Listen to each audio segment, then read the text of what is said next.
watches over you. The Lord is your shade at your right hand. The sun will not harm you by day, nor the moon by night. The Lord watches over you. The Lord is your shade at your right hand. The sun will not harm you by day, nor the moon by night. The Lord watches over you. Well, the Lord is your shade at your right hand.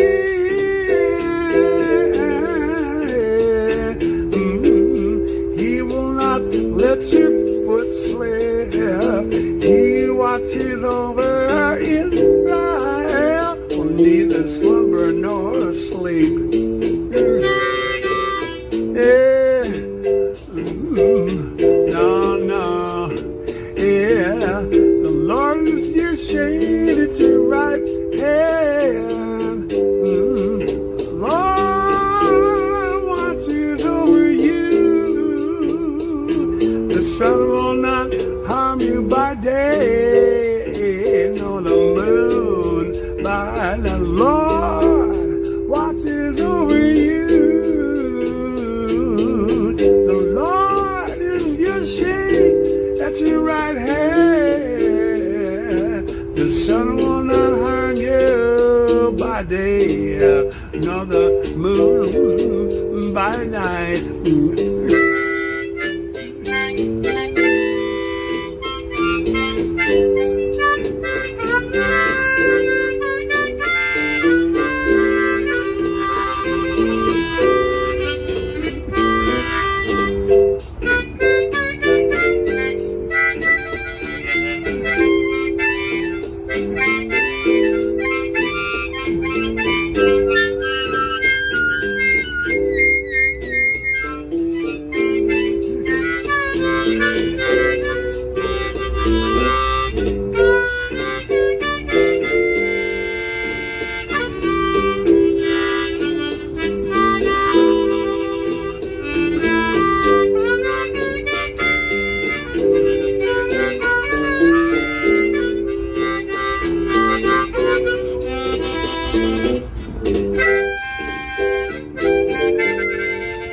Well, he will not let your foot slip. He watches over Israel, will neither slumber nor sleep. Yeah. Well, the Lord watches over you. The Lord is your shade at your right hand. The sun will not harm you by day, nor the moon by night. He will not let your foot slip. He watches over Israel, will neither slumber nor sleep. Yeah, he watches over you.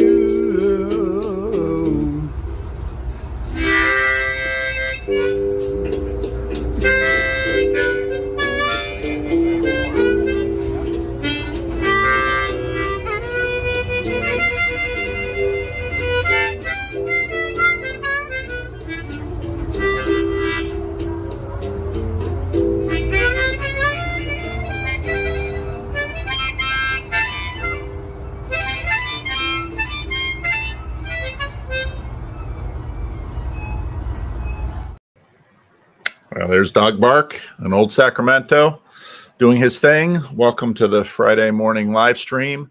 Next week's live stream should be Bridges of Meaning, question and answer. I've been popping into the BOA voice chats lately. I hope the I hope the link is up to date. If not, whenever the link expires for Bridges of Meaning in the notes section, just leave a comment, and that forces me to, I don't get a notification when the link expires. So then I go and I update the link, and then the next videos will have a proper link. It's because early on in the days of Bridges of Meaning, we had a permanent link, and then the bots kind of came in through the permanent link. So Joey said, we can't have a permanent link. So I just always have to refresh the link. But I refresh the link when someone says the link doesn't work. So here we are. Yeah, the future of post-Protestant gatherings. Now, I don't know if some of you have, all of you should have listened to this conversation by now. This was a pretty incredible conversation. In many ways,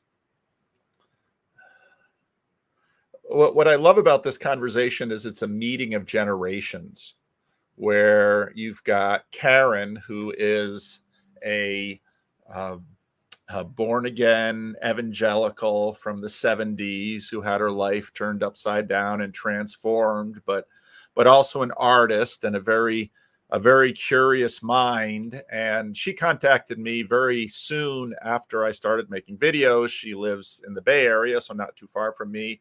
She came up for some meetups, and I did a meetup in the San Jose Christian Reformed Church once before a Jordan Peterson event. And so Karen, Karen's channel, one of the things I love about this little corner is that it is it is so, it's so diverse. It just is. And everybody brings to the corner who they are and where they're from and how they see the world. And so Karen used her channel. I really do think that this little corner it really fulfills the essence of YouTube, because everybody who sort of decides to stop sort of lurking and watching and decides to join the flotilla, they create a YouTube channel which is different. After the live stream, I've got some new branding from Christian. It didn't have to come to this. Maybe in some messed up way, it always. So, and Christian, what I love is people just using their gifts. Of course, we've had food truck. I'm so tired of all the fighting. I'm tired of person who won't give. She sings this haunting song. I've played that a few times, and you can find it on her channel. And then I played Christian Golden's Simple Man, which he sang because his mother passed.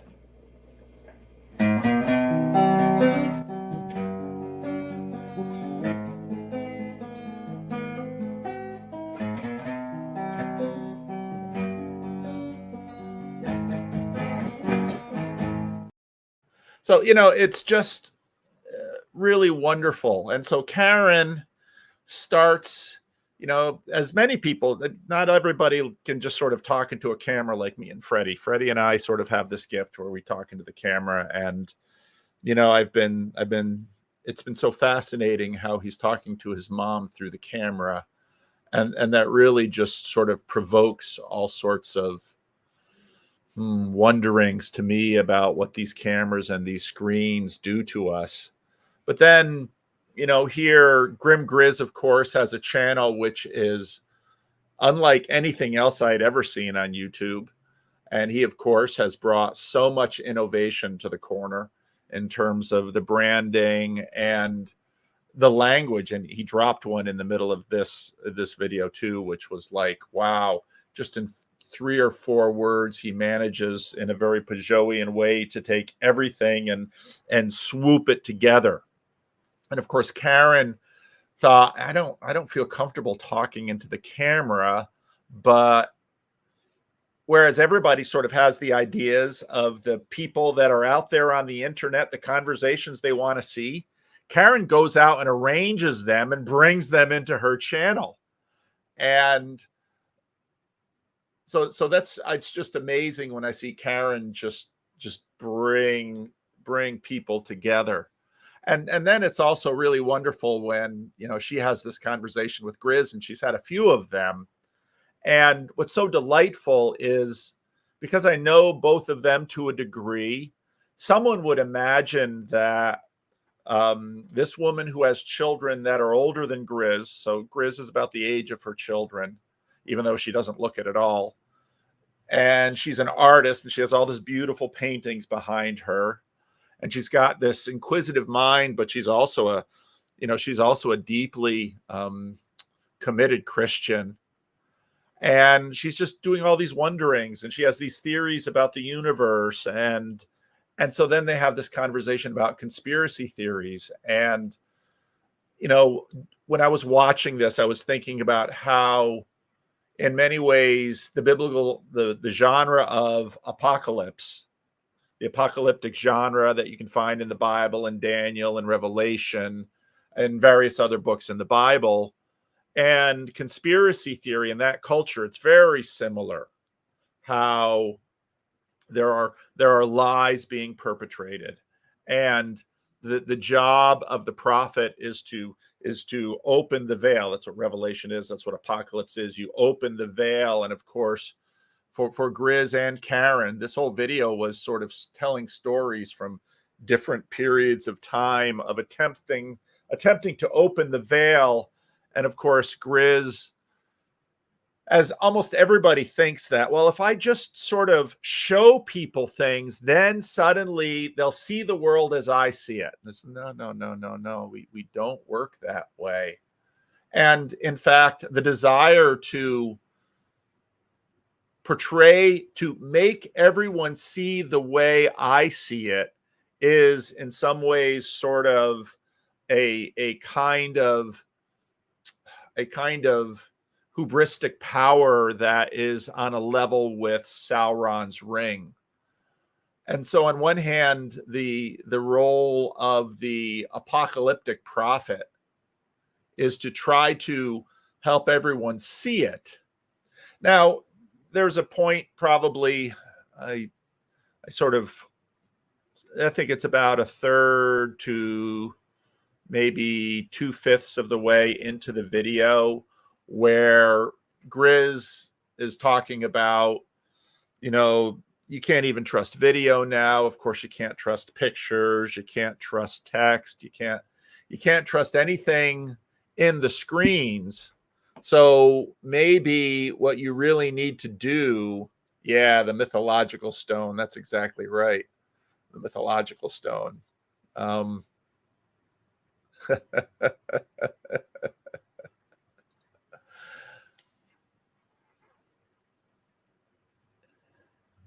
Maybe what you need to do is actually get in a room and be with people.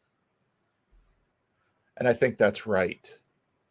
Because whereas on one hand, General Griswold Gaius Grimm of the First LARP Ingression Protocol, and it's amazing that I have that memorized, is sort of the general of making the point that what we share in this corner, in these videos, over these live streams, is in fact a form of community.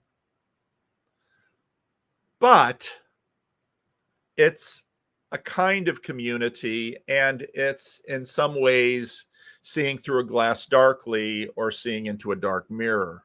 And you're not going to eliminate that. Now, you can shave it down. And I was thinking this morning about how I came into YouTube, and how, so I was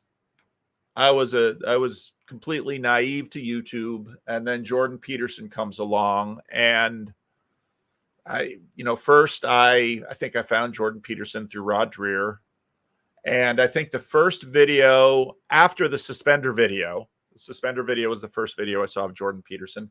The second video that I saw of Jordan Peterson, probably because YouTube had it along the side, was something about reading books that matter, or reading old books, or classical education. And this was a little clip from a little talk that it might have been at Harvard that he gave. And, you know, that was very much up my alley already in terms of, reading old books, reading classical books, the importance of that, and sort of the importance of classical education. And I thought, oh, this is cool.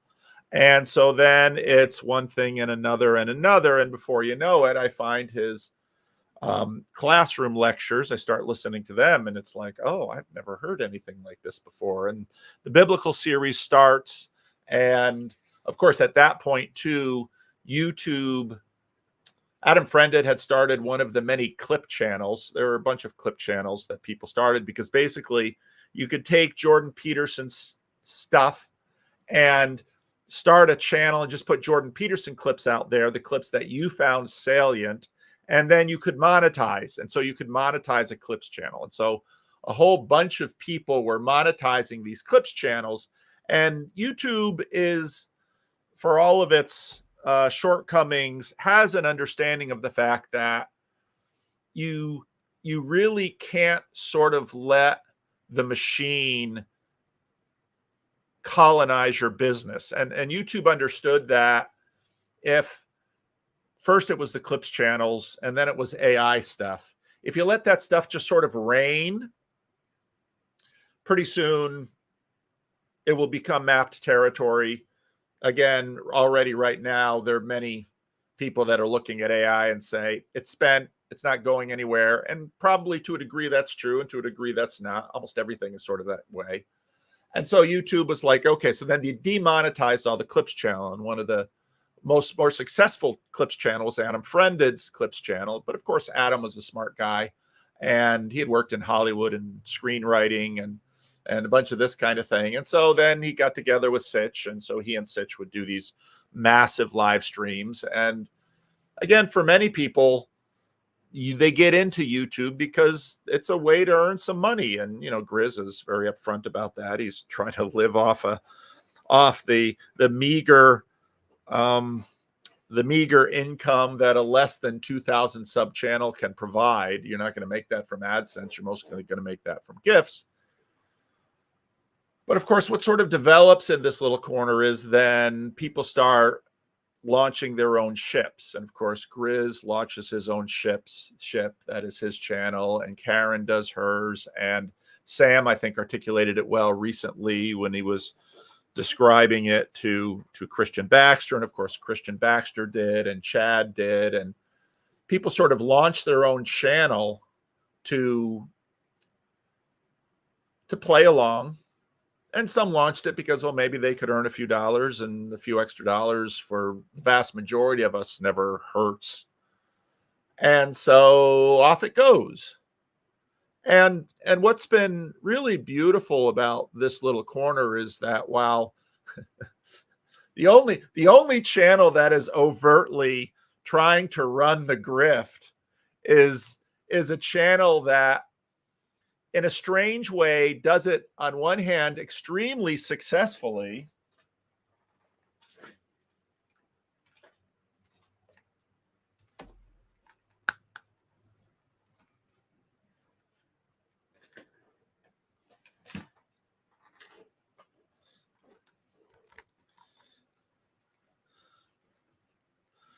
I'm not really a merch kind of guy, but I do wear hats all the time because I'm bald and getting more so all the time. And so I'm always sort of looking for quality baseball caps. Kale, avert your eyes.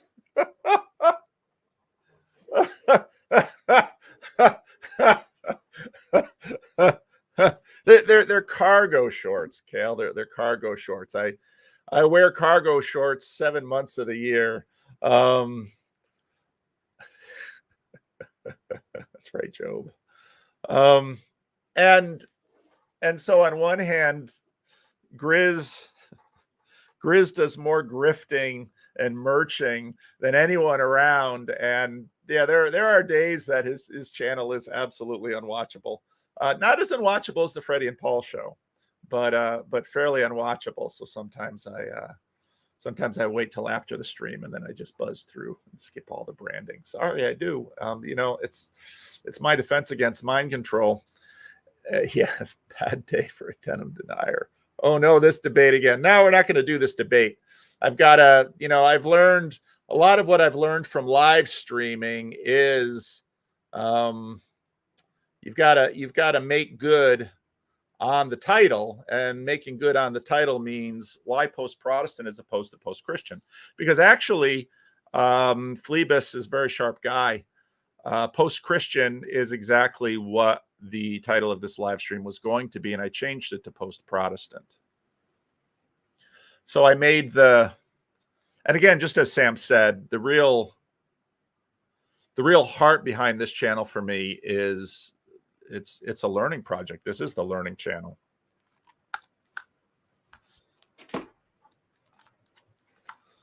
Sorry, Grizz, it's summer in Sacramento and it gets hot. And the beautiful thing about having no hair is, seamless ventilation. But I started it with the post-Christian because after I had made my neo-paganism video with Louise Perry and Ross Douthat, then of course, when I make a video, people start sending me stuff that are sort of aligned the video. And that's where the Paul Kingsnorth piece that he just put out, which led me to the First Things piece that Louise Perry did. And it also sort of echoes into last Friday's live stream, where one of the things going around was make, look who's here. Welcome, CW.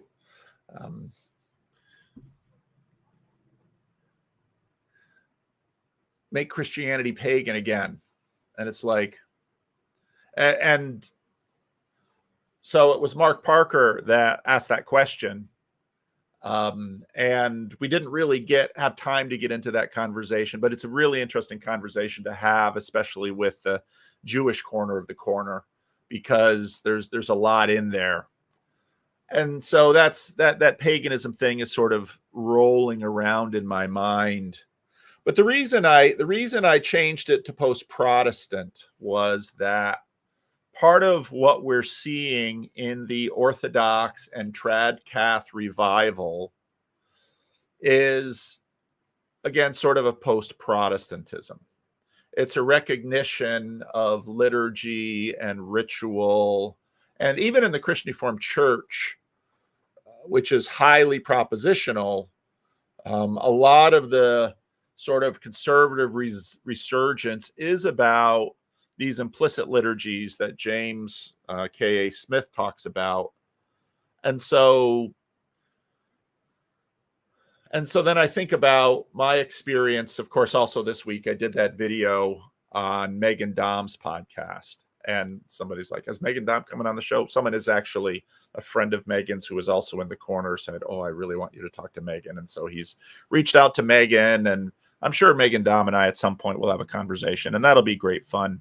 But it had been quite a while ago that one of you had written me and said, Megan Dom is basically in some ways doing what you're doing, because she has these little women's retreats. And then if you go to, the Unspeakeasy podcast and the Unspeakeasy retreats and all of these things, now it's women's only, which is super interesting because, of course, TLC is very male. And so it's very interesting how, we kind of have this thing going. And whereas we are open and inclusive, unlike Megan Dom, she's just, she just restricts it to women.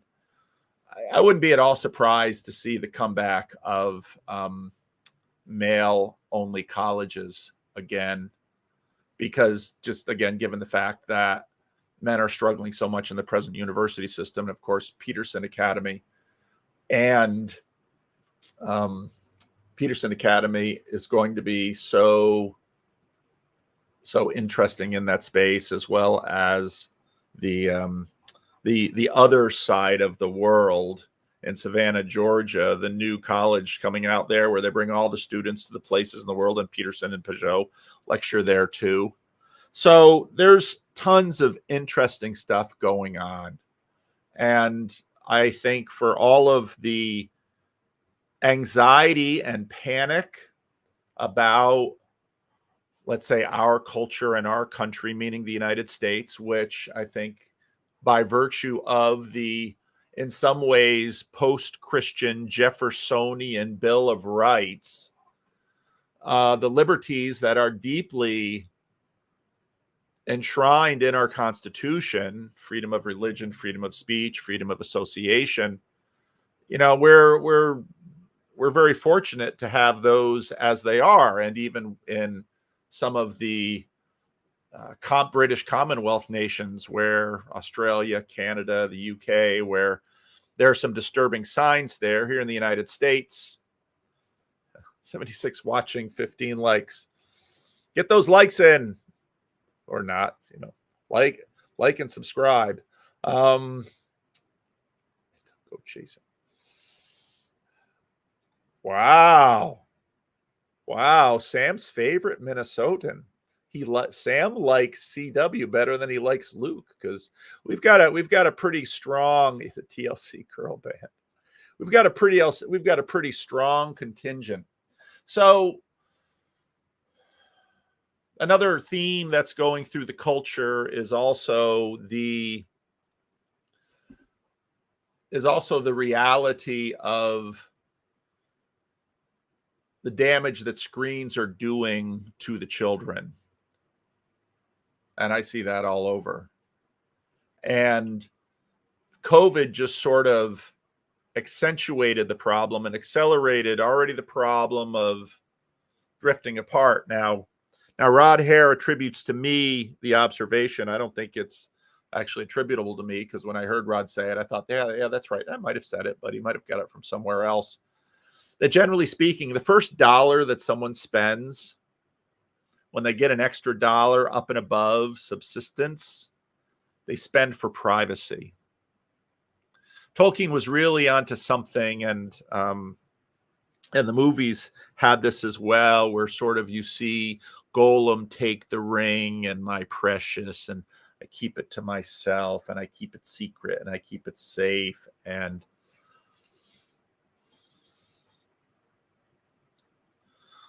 as the Heidelberg Catechism says, I have a natural tendency to hate God and my neighbor. And so in the fall, one of the things that happens is they hide from God, and we hide from our neighbors. And I think in some ways we try to hold back the incredible power. Again, one of the things that I loved about early on in this video, they talked about Karen, the way she does. She says, I was listening to Levin, and there's this field, and this field sort of governs motivation. And of course, the internet, everything up in the cloud, of course, the cloud is up there, governing motivation. And I'm really surprised those two didn't go into principalities and powers in that video, because I thought that's exactly what they were talking about, just using other language.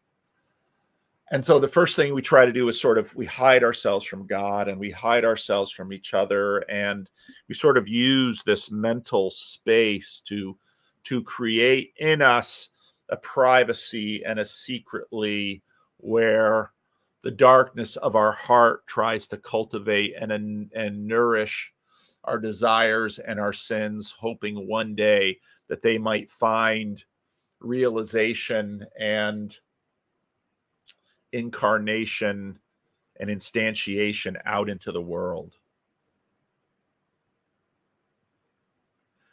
One of the things that I think Paul Kingsnorth gets right is that, the spirits are always trying to instantiate themselves. And that was true of sort of the field that Karen and Grimm were talking about. They're always trying to instantiate themselves. And I remember when I was a missionary in the Dominican Republic studying voodoo and santeria and brujeria. And, basically the way a brujo would work is that someone comes to the brujo and he needs some spiritual deed done. And maybe it's finding a lost item. Maybe it's cursing a neighbor that, or an enemy or a rival, or maybe it's, earning more money or having more success or something. And so the name of the brujo is also, sometimes they'd call them a caballo, which is a horse. Well, why would you call a witch a horse? Well, basically what happens in brujeria is that the spirit rides the person. And if you go to see a curandero or a brujo or a caballo, you go and see them, and you bring some rum, you bring a cigar, you bring some money. And basically the exchange that's made with the spirit is that the spirit gets to possess the person. And when the spirit comes in, the spirit wants to drink alcohol and smoke cigars, which is part of the reason in the church that I worked with in the Dominican Republic, there was no drinking, there was no smoking. They had a lot of prohibitions about certain things, but part of the reason for those was that, well, that was what happened over at in Santeria or Brujeria or all of that witchcraft, because the spirit got a chance to inhabit and possess. And that's what the spirit wanted. And so there's an exchange. And so, okay, so the spirit gets to possess the brujo for a period of time. And then the spirit is supposed to go out there and do the dirty deed that whoever paid the brujo wanted them to do.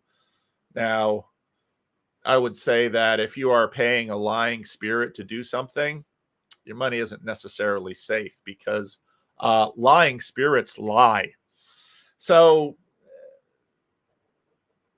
and in some ways, that's some of what we have going on in a massive scale. And so I thought Grizz's observation of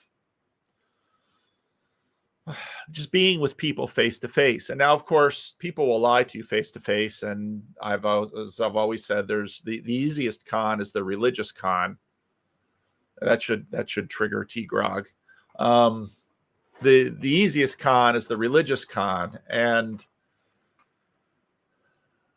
so being with people face to face is no guarantee. But the thing about face to face is that then suddenly we're into games all of, what do I keep hidden, and where do I let people in, and where do I keep them out? And of course, that's a vitally important door that we maintain, because not everyone should be let in, and many things should be kept out, even some good things. And so you can't have a million best friends. You might only be able to have 100 or 150 real friends. And of those circles, even Jesus, there was, of course, sort of the 120, and then the 70, and then another bigger group, that's group of 72 or so, probably had many disciples who were following quite a bit. And then you get down to the 12, and then you get down to the 3, and then you get to Jesus. So even with the gospel story, you have this sense of Dunbar scaling going on. And part of the reason that it's interesting that the 12, just if you dig a little deeper and you say, okay, the 12 disciples, and then look for a list of those 12 disciples, and one of the things you'll discover is that there's a little bit of there's some question about who all is in the 12 and who all isn't. And I think there's some important stuff in that reality that it's not exactly what we think it is, but that the scaling and the structure is in some ways more important. And of course, Judas, after he hangs himself, is kicked out of the 12, and he is then replaced in the book of Acts. And of course, then very quickly you have 7 deacons, and the 7 deacons are all diaspora Jews with Greek names. And these deacons aren't just sort of distributing food to the Greek-speaking widows. Very quickly, they're also preaching and doing miracles. So you have Stephen, and you have Philip, and off that goes. So, and then the Bible does have this command to not give up meeting together. And I think the truth is, if you don't have any group with which you meet in a disciplined way, what do I mean by that? I mean, there are people that you go to work and so you have your little group at work. Or maybe you live in a family and so you have your group in family. You need a group in which you meet in a principled, disciplined way. And part of the genius of the church is that the church has hypocrites and sinners in it. Because if you frequent that church in a disciplined way, you will be forced to deal with unsavory characters. You will be forced to deal with hypocrites. You will be forced to deal with liars. Now, it's often the case, not always, that actually in a church you will probably be communing with a group of people that will, in some ways, you'll have a fair degree of commonality, and you will have there will be sort of centered, and Grizz also in this video, really nicely talked about ideals, and there's so much good stuff in this video. There's so much good stuff in this video. I should just do a commentary on it. But if you frequent a place where there are people not of your choosing, and you have to deal with them. And one of the things that I've been thinking about the corner, somebody contacted me and asked me, they knew somebody at the New York Times who was trying to write an article on something. And this person assumed that my church was full of the kind of people that this little corner is visibly full of. Because again, the truth is that just like Jesus' group, this little corner sort of has different levels of participation and levels of visibility. And not everybody who is influential in the corner is visible. And all of those who are visible in the corner don't necessarily represent all of the diversity and the conflicted nature of some of the debates in the corner. So there's a lot going on in here, but every now and then you see the corner conversation arise again. What is it? It's the define the relationship thing. And I know that really annoys some people. And fair enough. If you find a married couple that only is always talking about the status of their relationship, chances are it's a pretty unhappy relationship. Because a more secure couple probably will need to talk less about the status of the relationship because both of them are more or less satisfied. And you see that in churches, because when you see churches that are always talking about the status of the relationship, the status of the community, you know that things aren't happy. And so people are sort of implicitly deciding whether to stay or whether to go. And you see this in some ways with all of the debates about immigration and cultural homogeneity and all of this stuff that is happening. So, whoa. Congratulations, you two. Good for you. Good for you. If you go back and you find some of those early talks I did with Shelley, she was a missionary and, was very much debating, would she basically be a Protestant nun or did she want to have a family? And so super, super happy. I know. The live stream is just an excuse to have. And so why, again, Phlebas asks, why this title and not post-Christian? Because I think actually part of what has happened throughout Christianity is that Protestantism emerges for some very important and very real reasons and very necessary reasons. And Protestantism plays a role. And there's an interesting dynamic with Protestantism in that it's almost inescapable. When I look at Vatican II, the Protestant Reformation ended a chapter of Catholicism, when Catholicism was probably a lot more like Orthodoxy than it was after the Council of Trent. And you sort of see, reading the history of the papacy in the middle of the 20th century and sort of reaching for fascism as an alternative to communism, and fascism as sort of a modern version of monarchy. Because in some ways, even though Italy had a king, it was a weak king. And in some ways, Mussolini sort of stepped into the role of being a dictator, and a dictator is sort of a thuggish king. So after the debacle of the papacy during, and really what happens in the modern period is sort of the end of the papacy as it was construed.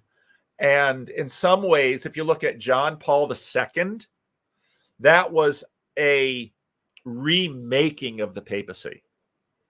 Now the papacy, and all of this stuff happens during the Second World War. Now suddenly all of this stuff, the Pope on his balcony and the mass groups and St. Peter's Basilica, and the Pope basically becomes a rock star. Now, it's not that there isn't precedent for that.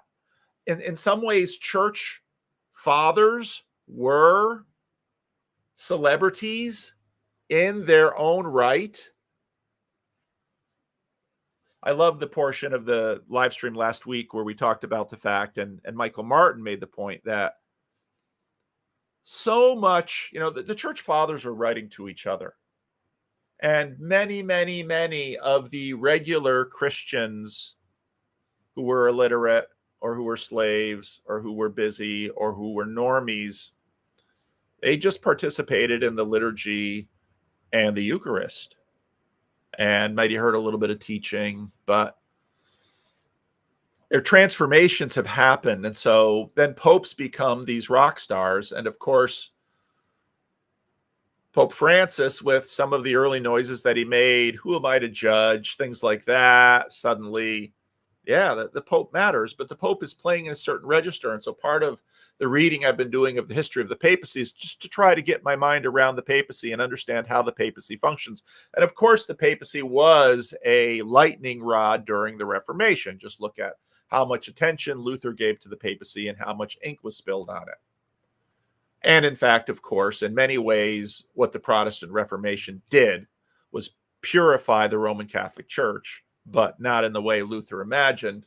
Council of Trent reformed the church, and never, at least not since then, would the papacy be quite so up for grabs where you have French monarchs or Holy Roman emperors naming the Pope for their own reasons, and then naming bishops, and et cetera, et cetera, et cetera.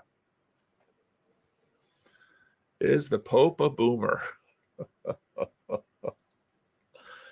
So, of course, Protestantism comes along, and Protestantism isn't immune from status hierarchies that are normal to human beings. Protestants have their own popes. Was Billy Graham a pope? In the way that John Paul II was a pope, in some ways, Billy Graham was a pope. So there's this function that these high status, and, in the debates in the Christian Reformed Church, one of the comments that I made is, Mark Driscoll, John MacArthur, and John Piper in some ways have more influence in the Christian Reformed Church than Nick Waltersdorf or Alvin Plantinga. And that's a reality that that drives certain people absolutely insane. Could Billy excommunicate anybody? Well, Protestants, it's funny because in some ways people imagine that excommunication is always a threat. But then when you read through Catholic history, you've got popes excommunicating emperors, and then emperors imprisoning popes.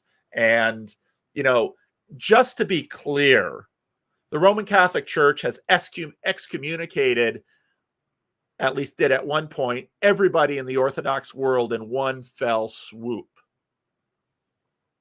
If you look at Megan Basham's book, I don't quite still know how to say her last name. Someone's trying to get there might be a conversation between myself and Megan, and I hope there are, so because I've been reading her book. In some ways, depending on how high that book travels, that book is designed to excommunicate. And now even just look at the word excommunicate, where these are people I'm not going to talk to. And one of the most interesting things about the corner has been, there are times when Grail Country excommunicates Jacob, and there are many times when Jacob tries to excommunicate other people. So, yeah, excommunication and canceling, sort of a lot of commonality between them. And so then Ross Douthat's observation that Huberman didn't get canceled, even though he's got, 6 girlfriends and trying to have a baby with 1 or 2 of them. I don't think that's how to say it. TLC went woke. Excommunication is a literary metaphor now. No, you're right. Yeah. Once you have the possibility of appeal, you no longer have a papacy. That's coming from a canon lawyer in training. If you never get a chance to sit down personally with Father Eric and share a meal with him, you're missing one of the rare treats that this world can provide, because Father Eric is a gem. And now some of you might say, well, Paul, you love everyone. So, well, fair enough, because I love Jacob and I love even some of the unsavory characters in the corner. So actually, as I mentioned at the Breakwater Festival 2023, for the Orthodox, it's sort of the liturgy of the liturgy of the liturgy. And for the Catholics, it's sort of the Eucharist, the Eucharist, the Eucharist. And for the Protestants, it's sort of preaching of the word, preaching of the word, preaching of the word. And I think we're moving into the communion of the saints. And when I say saints that way, I mean it in the Protestant sense, where those who gather around the table, maybe even some who won't belly up to the table, those who gather, they begin to talk and they begin to process. So I am working on planning in mid-October an Estuary retreat. It will be small. I haven't decided how small. It will be in Connecticut. It might be pricey. Maybe I'll have some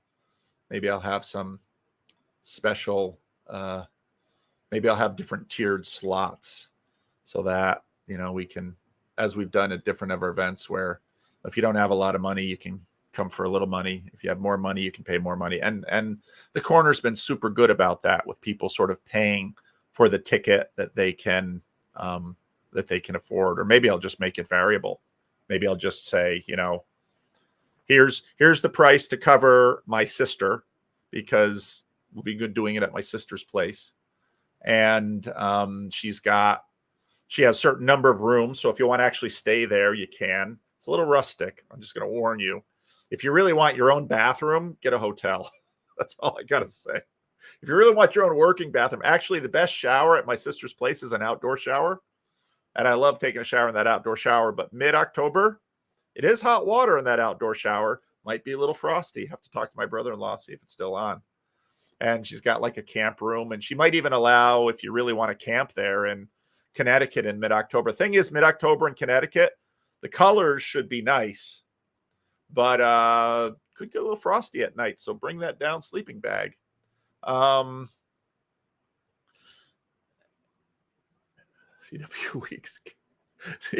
Weeks canceled himself. Anyone else could. Come on, Jesus fed the 5,000 for free. Yeah, that's true. That's true. Jesus also did live off the donations of a group of women who stayed with them and cared for them. And do not let your left hand know what the right hand is doing.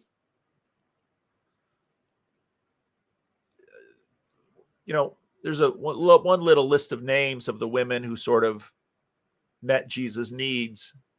But the whole money thing. It's interesting. Fall camp out. That's right. Fall camp out. So that's why it's post-Protestant, because I think, as I was saying, after Vatican II, and even before that in the United States, the American Catholic Church has long been deeply Protestant. And I think the more successful Orthodoxy gets in America, it will continue to take on more Protestant features, although I think to some degree there's some proto-Protestantism in Orthodoxy anyway, in some of the localism, because there's a lot of localism in the Orthodox Church. I mean, this is what I'm discovering. You sort of have these quasi-denominations that are associated with old world national traditions and language groups. And then, you're going to be, the practices vary widely. And part of what happens in the Protestant Reformation is you get these uniformities. But the irony is the more uniformities you get, that's extremely modern. And it's, sort of nationalism comes out of that. I'm in the rest of history now in the French Revolution. And part of the point that they're making in there is that France at the time of the French Revolution, very provincial. The provinces have a fair amount of autonomy, really. And so when this is the case, it tends to be these waves or spirits that sort of wash over things. And part of what unlike a number of you, I really enjoyed the rest is history's treatment of the American Revolution, and I'm really enjoying their treatment of the French Revolution. Now, of course, some emissarian might come along and say, "Oh, yeah, does it really associate with the facts?" Whereas Sandbrook and Holland are very modern. They're doing modern history. They're not doing universal history, and so they are working hard on the facts. But again, just to the point of these two, facts. You tell me. There are too many facts to navigate by, and so you're going to need a hierarchy of facts. And, it's just a simple illustration to get this across. Are things getting better or worse? What things? And how do those things interrelate with one another? And if you can answer, are things getting better or things getting worse? If you're so completely steeped in emissarianism that you can't see the limitations of your capacity to answer that question, that's part of the reason why a lot of sort of the emissarian tricks that have held sway for a very long time no longer work the way they do. And it's part of the reason why a conversation with two people that in some ways could not be more different, Grim Grizz and Karen Wong, where they can have a meeting of the minds. It's like, well, the times, they are a-changing. All right, so I am going to, this is sort of a Luke-style live stream. I am going to drop the link, and y'all can come in. Now, the same rules apply. If I don't see a face on a camera, I don't care what name is on that account. We're not doing we're not doing that here. So I got to see your face on the camera before I let you in the room. And again, if we get, and I also don't want any campers, Andrew, who just come in and camp. If you're going to be, we're going to sort of have goldfish rules. And if you're going to be in the window, I expect contributions. So, and here is Man, Sam, your Defense Against the Dark Arts video, I loved that conversation. I think it was only fitting that it was actually face to face. I'd never done something like that before. I loved that conversation. I think it was. Oh, why I'm getting some echo. Was that Jacob's fault? I don't know. All right. Can't hear. Where? Federecci doesn't really know how to run StreamYard. And there's Andrew. He has found a way. It's only fitting that it was actually face to face. I'd never done something like that. I love that. So I think it. Who's getting all the echo? It's you, Jacob. No. It's you, Kale. Anyway, Sam, go ahead, say your piece. I'll let these other two in a minute. I think that post-Protestant isn't actually quite the right label. Okay. I feel like maybe post-liberal or something like that. I still think that Orthodoxy and Catholicism have been utterly transformed in the 20th and 21st century, such that they're not really even. I mean, I'm not saying there is an institutional continuity, or that they like somehow apostolic succession got severed sometime in 1945, but that it's just such a different thing that they're now living in Protestantism's world, when previously Protestantism almost always had to live in their world or make its own world. And that it like I almost think that post-Catholic, I can hear. I almost feel like post-Catholic might actually be the better phrase.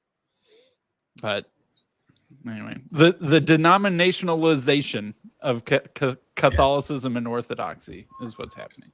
We just for a minute had Protestant, Catholic, Jew, and Unitarian, but now we've don't forget the Copt. Don't forget the Copt. Andrew. He's a pre-Chalcedonian Christian. Yeah.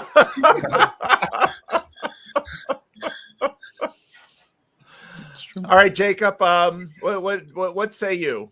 I'm sure you I had to put my hat on just for Kale because he's been trying to. So I thought you were going to talk about how Estuary is a Protestant Bible study without any of the good stuff. Without the Bible, Protestant Bible study. Why without would the Bible. I say that? That is what you say, Jacob. I think Jacob's kind of right.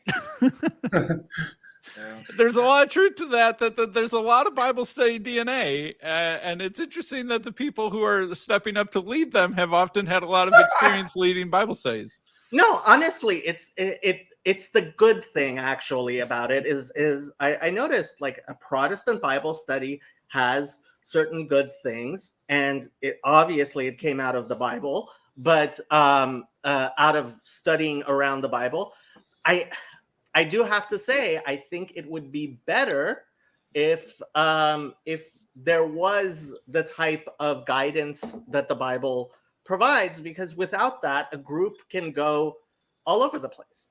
And I have to say, I mean, if you watched me on Grim Grizz, as I, of course, was training all my fire at Paul Vanderklay, I think really the abnegation of responsibility by leaders to lead is part of the problem, and that is my major thing with like this post-Protestantism. Look, the Protestant Reformation, you always have to say it did a lot of good things in the world. It did. At the same time, there were certain things which needs to be reformed. Semper reprimandi. Well, have you gone to an estuary, Jacob? Me? Yeah. Only a few. Okay. What did you make of them? Jacob's been to a lot of estuary meetings. Yeah. I and every time I go, they ask me why I'm there, and I say because Paul Vanderklay made me. You're a powerful man, Paul. Despite the fact I have many complaints about it, Paul is the Moses around here, and I do believe in the Jethro principle, and I think it's important to follow the leader, even if sometimes he he sways left or right. I think the problem I've always had with Estuary. Look, when Dr. Gary, who passed away recently, by the way, I didn't know. yeah. Oh, And John was really heartbroken that he was away. He's going to be conducting the funeral. Yeah. Wow. So Dr. Gary, when he was there, the man was a psychiatrist for over 70 years, something like that. Yeah. And he provided a type of leadership for that group that I think you have to institutionally incorporate into an estuary or any group. I mean, I'm this semester in both my programs, the social work master's degree and the drug abuse courses I'm taking group dynamics and how to run a support group. And estuary is very necessary because we need groups. We are very, very lonely. We are very, very lonely. At the same time, you have to guide. You have to have a leader that is actually leading. And this is the part of Protestantism that I dislike, is just call Paul a bishop and be done with it. Sam, I have to, I don't know, Sam, if I should out you. Sam was the one that sent me the Megan Dom thing, so thank you for that, Sam. It was excellent. You're right on. Oh, you're welcome. Yeah. Why? No, we all know Jacob's speeches. Why did you jump in? So I guess I'm thinking of this idea of trust, and in particular, how do you deal with, I guess, the giving of trust online? Because I mean, I know there's definitely people in the TLC who I trust, but if you ask me why, I don't know if I have a great answer. And I think a lot of what we're talking about cancelization and heterodoxy and this stuff is, how do we sort out what's trustworthy and what's not? Well, that is in many ways what this video, one of the issues that this video was knocking on. And that is, whoops, sorry, everyone. That is, yeah, see, if I do this, then we lose Andrew. Which you want to lose, right? I really want him on if he's eating a sandwich, or he's chewing. I mean, most of the video I have of Andrew is him on nuts. There you go. Is him chewing. So him and Jordan Peterson chewing all day long. That is, Sam, the question of the day, because Jacob is right that leaders. Yeah, he's going to clip that, and I'm going to hear it. Jacob is right. Jacob is right. Jacob is right. Jacob is right. You need leaders. Leaders do emerge, and you need leaders because that's how bodies need heads. And if you have a body without a head, it will find another head, and it will probably find a bad head, and everyone will suffer. So Jacob is very right about that. He's right about the Jethro thing, even though Jacob is, the spirit of Jethro Bodine out there in Hollywood with the cement pond and all that. Can we quote Jesus about, if you rid a man a house of a spirit, seven more worse will come back in? Right. But Sam, you're talking about this very mysterious below the consciousness waterline function that all of us have of trusting. And that was one of the things that was also sort of screaming to me in this video. Is this video talked all about the difficulty of trusting, and Grizz sort of pointed at it a little bit with, now we're going to have based camp with Job here, the baby in the arms. He hasn't watched any of the base camp videos. Simone always has her baby. but she's bottle feeding that baby, and I'm like, wouldn't these pronatalists be also pro breast? I would think so. Job, however, is not equipped to do such a thing, so we'll see no nipples on this video. I hope.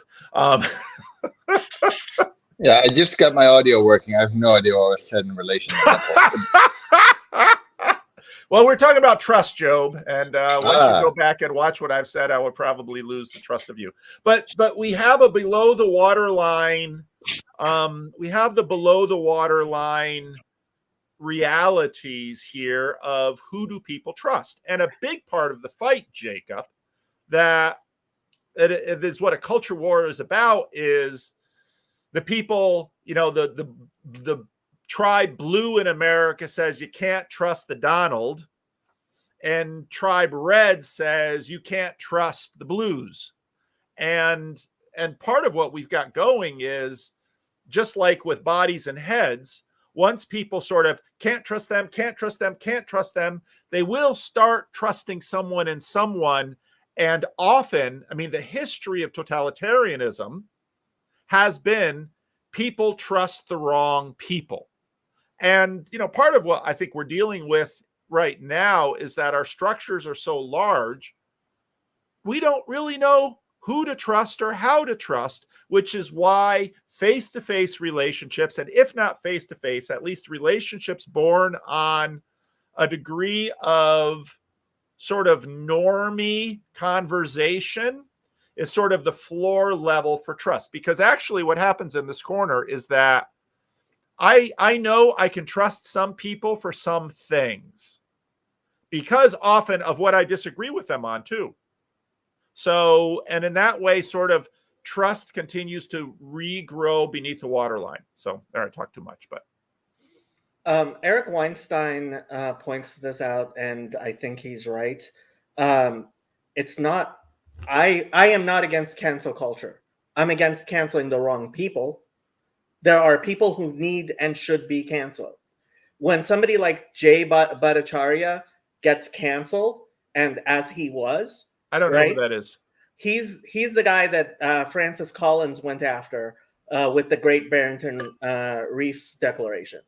He's a very nice Christian professor of epidemiology at, I believe, Stanford. And he was, and Francis Collins, there's an email which really made me lose faith in that man and, frankly, the church, where he's like, oh, we need to destroy this guy. Why? Because they not their narrative. Yeah, not their narrative. Right. And it was like, okay, yeah, Francis Collins needs to be held to account. He needs to be canceled, because it's not a question of whether you cancel. You have to cancel someone. Okay, but in a situation like ours, where so much of our authority is non-institutional, and it's that way because of institutional tyrannies, I mean, how is someone canceled? How would you cancel Francis Collins? What would that mean? Get people like Phlebas to stop saying, I forgive Francis Collins. Can we move on? Oh, I see. Yeah. We're going to withhold forgiveness, because that's really how we enforce the world. Until he asks for forgiveness, I see no reason to yeah, he's not sorry. Exactly. You can't forgive somebody who is not sorry. All right. So, Job, you jumped in here. Did you want to say something, or did you just want to, do an Andrew here? I don't know. I figured maybe the conversation will move somewhere interesting. Or... Jesus, take the wheel away from Jacob. Paul, did you know Job is an elder in his church? I do know that. And they even know that he still prays the rosary? I do know that. That's because the Dutch church is not much into canceling these days. At least certain Dutch churches. My Dutch church seems to have found it again.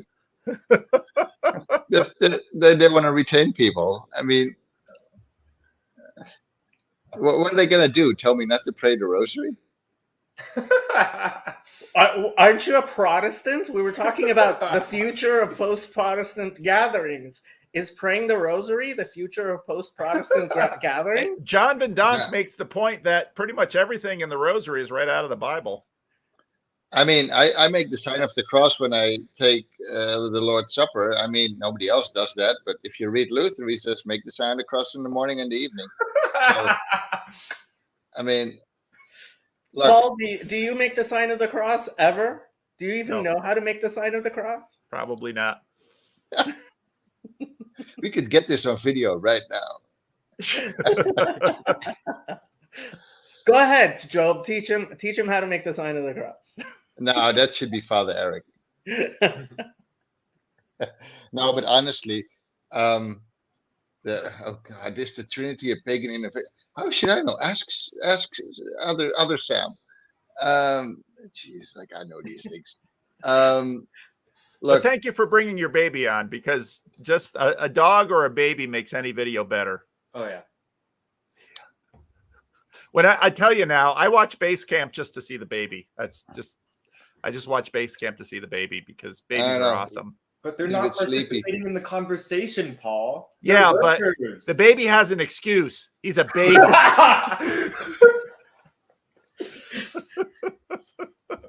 You don't think I'm cute like a baby? You do have kind of a baby face, but you're not cute like a baby. Babies have a certain quality that is. Anyway, Did you catch Malcolm and Simone asking their kids about money this week? It was no, I pretty didn't good. catch that. Yeah, I'll send you the link. So. Okay. Yeah, some of their send the kids link. were on, and basically they were asking their kids if money made them happy or not. It's so funny because kids, what do kids know about money? I mean, the funniest thing. So in my estuary, we have a woman who grew up poor in the Jim Crow South, family of like 11. They're in this tiny little 2-bedroom house. And, all the American narrative is, but if you ask her, she said, yeah, we were poor, but we didn't know it. And that's the reality with kids and money. Kids only know what they know. So, yeah. What do Americans know about money? Yeah, Leno Vu is a new interesting voice in the hive mind. Interesting that hasn't done anything to get wrenched yet. But more babies! Woohoo! yes.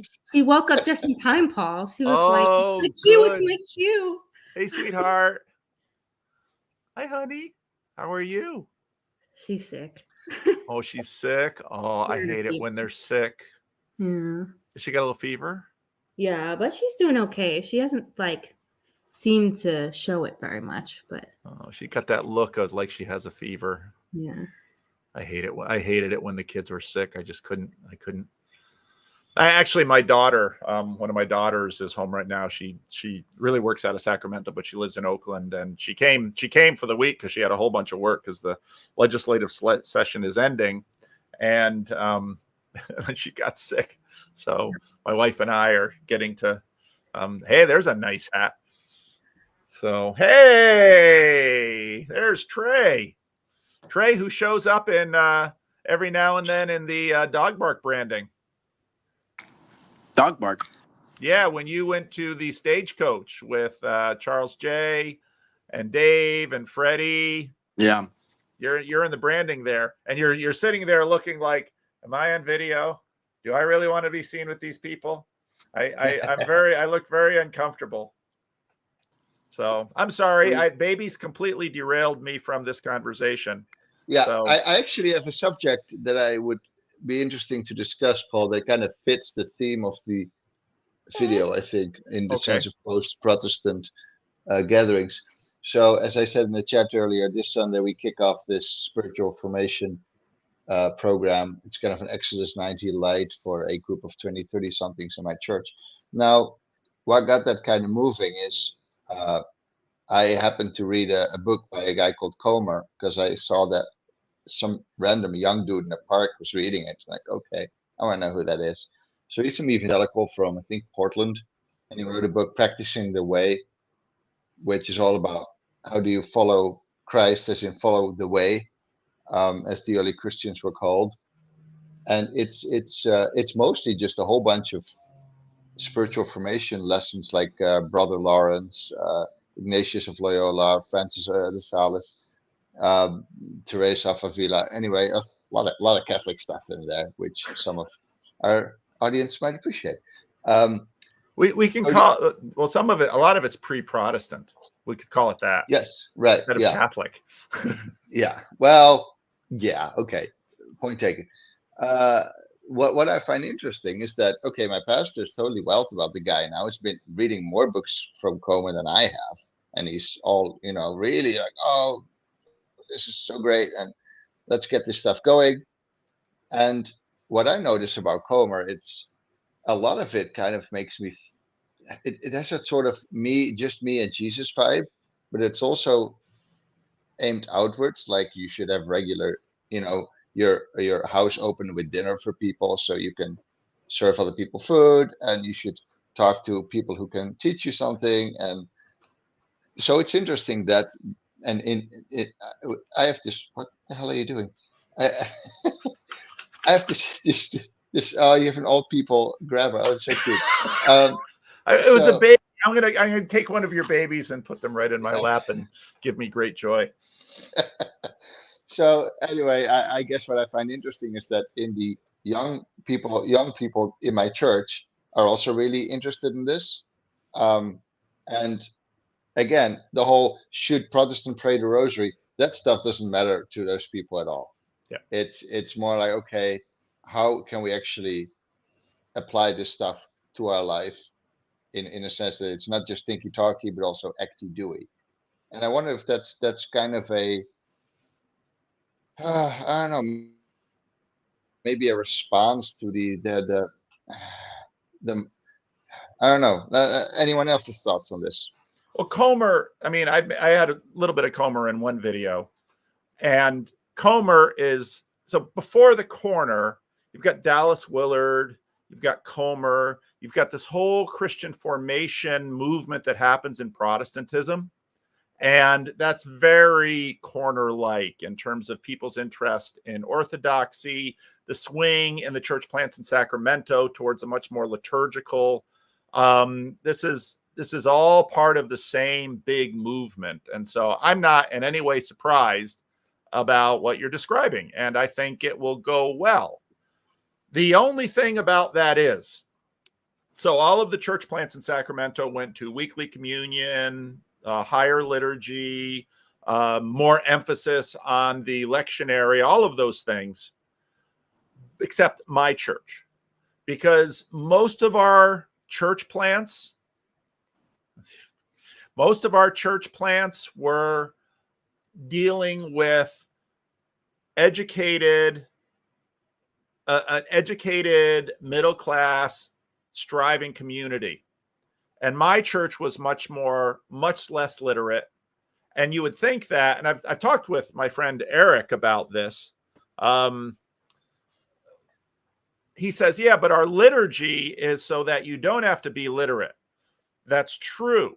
And if you've got liturgy sort of embedded in a community for multiple generations, then the liturgy is sort of remembered. But what's going to be interesting is if, in fact, there can be enough mind control, think television commercials or branding that Grim Grizz has in the liturgy to then make it second nature, which is, of course, what praying the rosary does. So I think it's great. And but there's a lot, and it's done fairly well. But again, generally speaking, in really the kinds of communities that this corner has some purchase with, which tends to be pretty well educated cultures that really like stability and are looking for really more mystery. So what I flashed before the camera is Father Stephen's book on the Apocrypha. If you are looking for other texts, there is a whole Apocrypha, which I was just reading in the Belgic Confession, it says Christians should read. So like there is text, pre-Reformation text, which is important and edifying. Oh, I was reading Tobit an hour ago. It's cool. It's a great story. Those Jewish those intermediate, those Jewish colonists, all those Jewish books in the Apocrypha. I know your trick, Jacob. Mark D. We should let Trey. Did you have something or Cassidy? Did you have a point you wanted to make, or are you just wanted to bring in the baby? Well, I was going to talk about John Mark Comer, and I was also going to recommend Robert Putnam's interview with the New York Times. I highly recommend watching it. I think it's very much about, he talks about communities and basically how he was sort of an Old Testament prophet saying that communities are dying and we need something to do about it. And he talks about ways to sort of revitalize communities. And he, I think if Robert Putnam and Estuary came together, he'd be very, very happy about that. So that's what I like to say. All right. So this is the interview. Yeah. All right. Good. That's it. Mark or Cassidy, did you have something you wanted to say besides just bragging about your baby? Well, you called for more babies, so I had to bring her on. You stay with that baby. I have to deal with Andrew chewing, but I'll deal with that just so it can have the babies. Yeah, Andrew will be our baby. Yeah, you guys were sort of talking about cancellation and stuff, and I figured I could maybe add something to that, but it seems we've moved on, so I'm happy to leave any comments I would have in the back seat. Okay. Well, we can bring it back because if you have a view, I'm interested in it. Well, what do you want to say, Jacob? I was going to endorse the Belgic confession. Out of the 3 forms of unity, that is definitely number 1 on my list of things better than Calvin to read.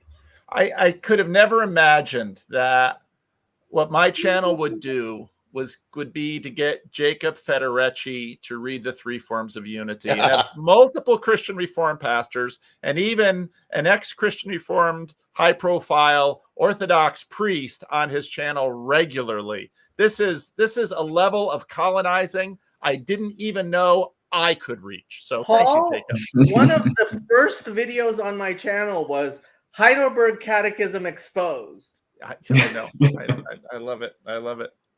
So, Mark D. Parker, you've been doing work lately, and getting in trouble. And I got my first copyright notices. So, ooh, hey, congratulations! 2 videos in a row. So the sexy dance got omitted out of my otherings kind of thing, and and the Star Spangled Banner. So I'm gonna have to re-edit, and I mean I let it auto edit to keep up the originals, but I'm gonna have to. Oh, they didn't like the some of the Deadwood footage, and it didn't like. I got hit with everything. Well, welcome to YouTube. I've been skating under the radar for a while, and I guess I went over a line, and you're part of a different class. Well, surely you didn't want to. That wasn't why you joined the live. No. Well, okay. I got in trouble last week for not pressing my Trinity question, so I could bring that up, or we could push it again, and I'll catch more heat for that.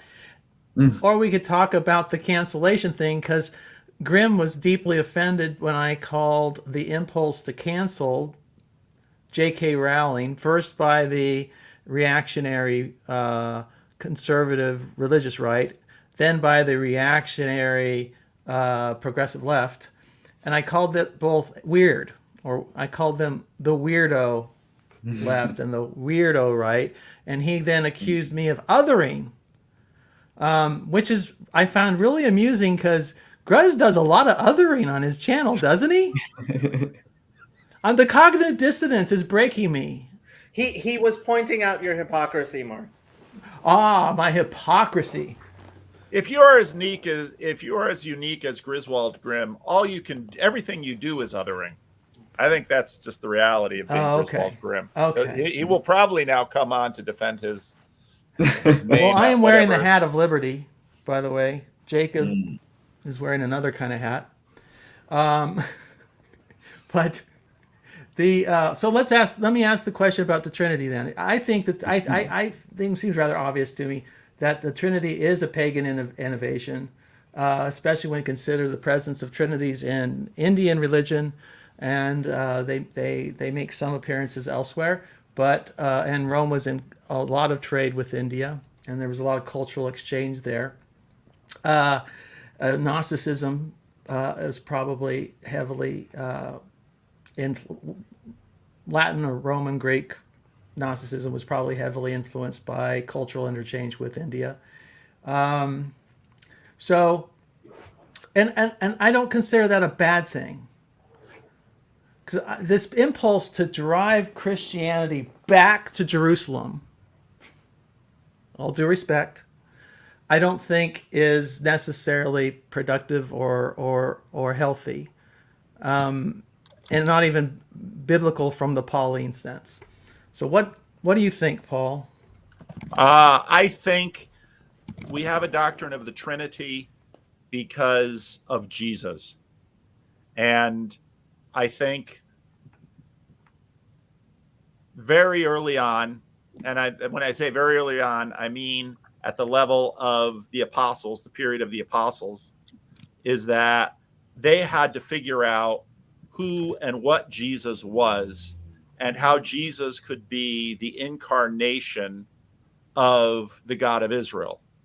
And what then develops, of course, when you get to Nicaea, is now you have all of this philosophical language that is used to try to capture the reality of Jesus being both the incarnate God of Israel and the Son of God. I mean, all that language that Jesus uses in the Gospel of John. And so in some ways, I think the church was in danger of being binitarian, but eventually they saw, with the coming of the Holy Spirit in the apostolic age, 3. And so I don't think it's, if you define pagan as being imports from some of the other religious traditions, I don't think that's where the Trinity comes from. I think the Trinity comes from the experience of Jesus and the early church and the disciples and then their disciples trying to get their minds around the experience of Jesus and then the coming of the Holy Spirit. That's where I think the Trinity comes from. Now, we do see the evolution of Jewish thought, or in the Old Testament. Yep. And outside influences, Babylon, Persia, Greece, coming into it definitely, clearly. I mean, this is what I hear from all the historical experts on this subject. Well, that they trace these influences. That they go ahead. Well, I don't. In some ways, before Jesus, the monotheistic Jews, and of course, idolatry was beaten out of them by the exile, because by the time we sort of see them reemerge, they no longer have the propensity towards idolatry that you can find in places like the Book of Judges. And so a lot of the stuff, and even though I don't necessarily pop on to the videos that Father Stephen DeYoung is when he's on Jacob's channel, I do listen to them sometimes. Sneaky colonization that Jacob is doing. There were resources there then that obviously would form in terms of the understanding of the Trinity. So that's how I see it. And I don't see it as sort of part of what I see now, and even in some corners of the corner, is a perennialism that just sort of is always trying to match. Oh, here we have 3 and many. Oh, that's sort of like Hinduism. And, they're always just sort of trying to match the patterns all over. And I can understand that impulse because we're always trying to make sense of our world. But usually when I hear this discussion and people are talking about like importation, I think we should probably pause and ask ourselves, what do we really mean by that too? Because I actually think that, I mean, let's just take the biblical story. Moses comes along a burning bush, and I'm the God of Abraham, Isaac, and Jacob. Now, to what degree is there sort of Hebrew monotheism in Abraham or Moses' mind historically? You can't answer that question, but I think once somebody pointed me to Ezekiel Kaufman, I really sort of swung me towards a much more revolutionary Jewish or Hebrew monotheism rather than an evolutionary Hebrew monotheism, even though I would imagine that over time, it is the experience of the Hebrew prophets and then the Christian apostles that creates what then will develop later in the patristic period as the doctrine of the Trinity. So that's my take on it. Yeah, I'm not trying to promote last thought. I'm not trying to promote syncretism or perennialism so much as what I'm interested in is I could say promoting or at least advancing the idea that revelation occurs both within the Jewish sphere and, or we'll say within Hebraic Israel and within the broader human context, within the nations, the Gentiles. Dutch Calvinism, at least in most Christian theology, has always understood what was often been called general revelation and special revelation. And so, and you can find many, many passages of the Bible, God speaks through the heavens. God speaks through the creation. Romans 1. So that's, the fact that... Yeah, I'm going more specific, though. I'm saying we actually have a doctrine of the Trinity that I think probably came in, at least something had to make them think that this was possible. And it took them time, because it's not clear that the New Testament writers believe the Trinity the Trinity is not even clearly stated in the New Testament, except as an imposition later in 1 John. Well, I'm not sure about that. I think, You think that's original? Well, I think it flows out of the fact that who is this that even the wind and the waves obey? And I think that you can see in, now they don't come with this metaphysic that you see sort of in Nicaea, right, with substance and this kind of thing. Right. But I think they're very much seeing Jesus as, and given all fairness to Sam Tiedemann, those categories are not explained in the New Testament, but that's not the language of the New Testament anyway. Mm-hmm. So I guess that, it's often said that the Trinity is in solution in the Bible. And so what you see sort of congeal in Nicaea are, here's some of these categories that we can use. And so then that gets formed then within that philosophical framework. Because we have to understand things within frameworks. And that's where, none of us is sort of purely in one isolated stack or silo in terms of our philosophical categories. And where those frameworks come from, I guess, is part of what I'm playing with here. Well, could you have a Nicene should you have a Nicene formulation without categories that come from the Greeks? If you call that syncretism, but all of us are using all sorts of categories that come from all over the place too. Mm-hmm. But then the church as institution creates their own. Go ahead, Jacob. The one thing I will point out is that throughout church history, what has divided the Christian church the most has been the Trinity. He is a non-Chalcedonian Christian, and the Oriental Orthodox, as they're called, got kicked out because of the Trinity.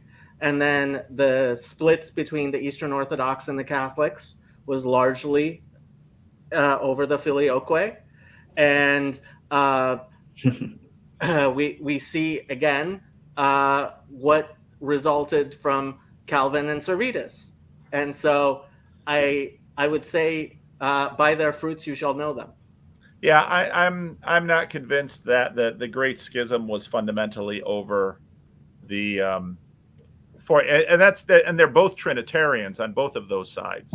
I mean, part of what happens in that period of all of these councils is that they're getting increasingly esoteric about within their philosophical systems how in fact this functioned. And Christians, it doesn't seem that Christians have ever lacked for reasons to fight with one another. Neither have Jews. It's just a human reality. So, Hunter, you haven't had a chance to sort of get in on this mess. Yeah, I was enjoying it, but it's interesting what you mentioned about an almost binitarianism, because that's sort of the same track Joseph Smith went through when he tried to recreate it all from scratch. He's like, the spirit is the mind that the Father and the Son share in common. That was in the Lectures on Faith. It was like the closest thing to scripture without being scripture. And then years later, it's like, no, the spirit is also a third person for some reason. Yeah, and of course the Mormons, we have Unitarians over here, and the Mormons almost sort of go into sort of a polytheism, but the definition then of what a god is, I mean, this stuff can get esoteric just super fast. The LDS Church, and the fact that you have these, Unitarian groups like Jehovah's Witnesses coming out of the same neighborhood in upstate New York as that burned over district, as it was called, it was called, generated so many interesting American Christian heretical groups. It's a fascinating history, right? And that have done so well. But part of the reason they've done so well is that they're deeply American groups. Yeah, that's a good point. Probably I feel like the Mormons, especially the Jehovah's Witnesses, don't like to embrace national identity, I think. Yeah, they're an interesting bunch. Yeah, the JWs. But what's also been interesting is that how over long periods of time, like Seventh-day Adventism is increasingly sort of joining the Protestant evangelical family of churches. Part of the reason Richard Mao was spending so much time with LDS groups was he sees them in time as sort of also joining that family. And one of the videos that I haven't made yet is if you go a little bit deeper into Bijot and Roland's Purgatory video, you start to talk about distinctives. And, I think part of the sociological function of theological distinctives between groups is differentiation, where you can have groups that are sort of consciously debating esoteric points of doctrine that seem to the rest of the world as idiosyncratic and unapplicable. But I think probably in many cases, part of what is going on is much more an identity function, that this particular body with its head sort of keeps itself together by virtue of the distinctives it holds. And of course, the Dutch have majored in this, and the Dutch Reformed. I mean, during the Dutch have just found so many reasons to fight with one another, all in this tiny little country. And, as if, fighting the Catholics wasn't hard enough, they just have to keep scaling down between each other. So, I think there's something else functioning in that. Jordan Peterson talks about this idea that you want to kind of know who is better between capitalism and communism.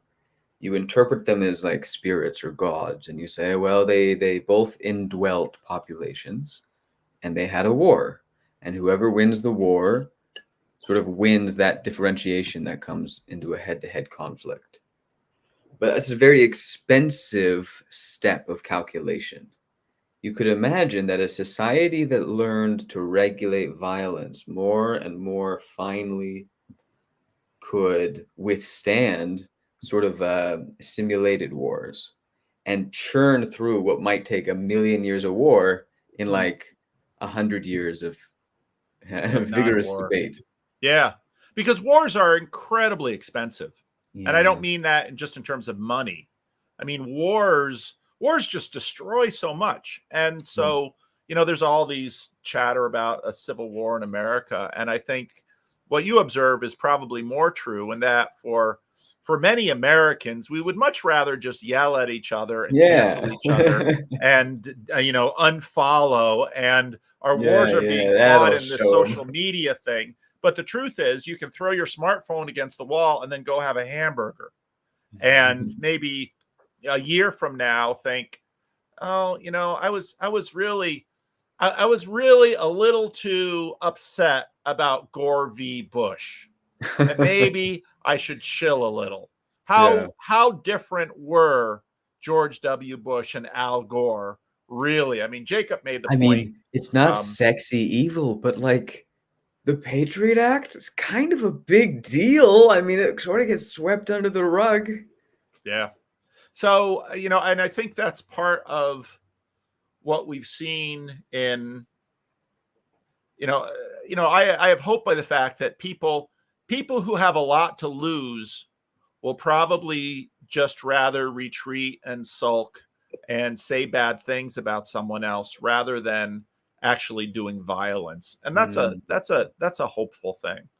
And, one of the things about even the Dutch religious fights, I remember one of my professors in seminary making the point, because the Koreans can be astoundingly fractious too. And he'd say, the only group I ever saw after the Dutch that sort of feel like when they're in the room, they're a majority, no matter how wrong they are about that, are the Koreans. And maybe this comes from, Korea has China and Japan, and the Netherlands has Germany and France and England. It's a national model for the little man syndrome. Is that what you're saying? No, because I don't see the Dutch having the little man syndrome. I mean, the Netherlands is the second largest food exporter in the world. This country is tiny. John Van Donk drove me from one end to the other of the country, and we almost drove the perimeter. I mean, all in Job's poor car. And to have this country be that productive, it's an astounding thing. And probably the Netherlands would have their time as a world-class empire would have been longer if the English weren't so crafty and looked over and said, "Ooh, I see how you're doing it. Let's reach in and steal it from you," which they kind of did. So, my ancestors. Yeah. Sorry, Paul. Yeah. So the Dutch are an amazing people, but the religion, I mean, the Dutch Calvinists, and we see that now. I mean, the CRC is having this fight right now. We've had the URC split in the 90s. We had the Protestant Reform split in the 30s and 40s. So the Christian Reformed Church has a major schism every 30 years. It just does. Look, if you're just always in constant danger of being flooded, you, in the words of Mr. T, don't have time to suffer fools gladly. So, look, let's just assume we're right and move on. We have dikes to build and potatoes to grow. So, by the way, this boring conversation put the kid to sleep. So thank you all for this. T. Grog is here to say that the filioque is not unimportant. So here we go. T. Grog weighing in on the brilliant psychoanalysis of the little hero of Holland. Like, what does that mean? This is our hero. He held his finger in the hole in the dike all night. That's an American story. That's not even Dutch canon. Oh, okay. So I want to ask you, the Gospel Coalition article on the Who's Curious you? Case. What? Who's Jeff you? Paul. Oh, because there's lots of yous here in this video. So I wanted to ask the host, Paul Vanderklay. Oh, okay. The Gospel Coalition article on the Curious Case of the CRC was really interesting, and I was actually reading the hyperlinks. And they had a lot of interesting hyperlinks in that story. And one of them was the article from 6 years ago on CRCNA about all one body and their judicial strategy. And all I could think of is, okay, obviously you were wrong. Does anybody is anybody going back and being like, we were wrong, we made a mistake? I haven't seen any mea culpas. That surprises you. Yes, it does. It really does. I think at this point, for what I call the exiles in the CRC, they are, I mean, this group had they basically were ruling and leading the church since the 1960s and 70s, and the 70s especially. They haven't lost. Many of those people, they don't know losing. And so what happened in the CRC, they're just utterly shocked. They are utterly shocked. And the fact that when they look around at the culture around them, when they think they just keep winning, they just have no category for what has happened to them. And they are, you just look at the stages of grief. They're just doing it. It's going to take 30 years. So before this, Dave Snapper, who was on CRC Voices, he wrote a book called Unhurt, which is he's a retired church planter, and his point was, the winners over the women in office fight, which was those who stayed with the CRC, we weren't really terribly gracious to the URC, and we should really you're not going to get an undoing of that split. But at least you should be able to talk to these people. And the truth is that in many places in the Christian Reformed Church, like the places around Northern California, places like Ripon, there's a URC church and there are CC churches. And the people themselves, they all get along. It's just people further up the food chain. So it's going to take time. People need time to work through their fights. I was surprised listening to your discussion with Herb, how gracious he was. Oh, wasn't that wonderful? He frankly, I think he's too gracious. Is there a reason that the Middle East is always in flames? I mean, come on, Joseph. Look, there are places you can be gracious, but when it comes down to it, sometimes when you're too gracious, people get hurt. Yeah, that is true. And you have to figure out when, well, I mean, again, you're talking to Christians here. Look at their master, who in the most, in this pinnacle moment of the Christian story, forgives those who are crucifying him. I mean, that's right at the center of the Christian story. You're right. Christianity's been wrong since the beginning. There you go. And, you look at someone like Herb. Herb's a Christian.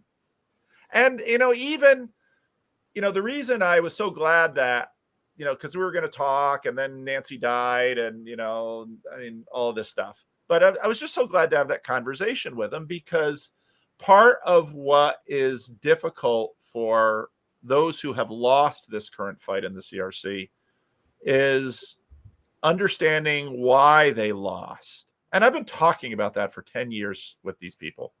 But the truth is, so often we can't see what we don't want to see. And so we've had this fight and it's gone pretty much as I expected it would. And now, part of me is a little, I think that to be on the other side of this split, to be in the affirming camp, they have an amazing opportunity right now. And I don't see enough of them seeing it as an opportunity, because I'm like, to these people, go for it. You've got a really cool opportunity here that doesn't come around very often. You get a chance to sort of build something new. And for a Protestant, that's kind of really a cool thing.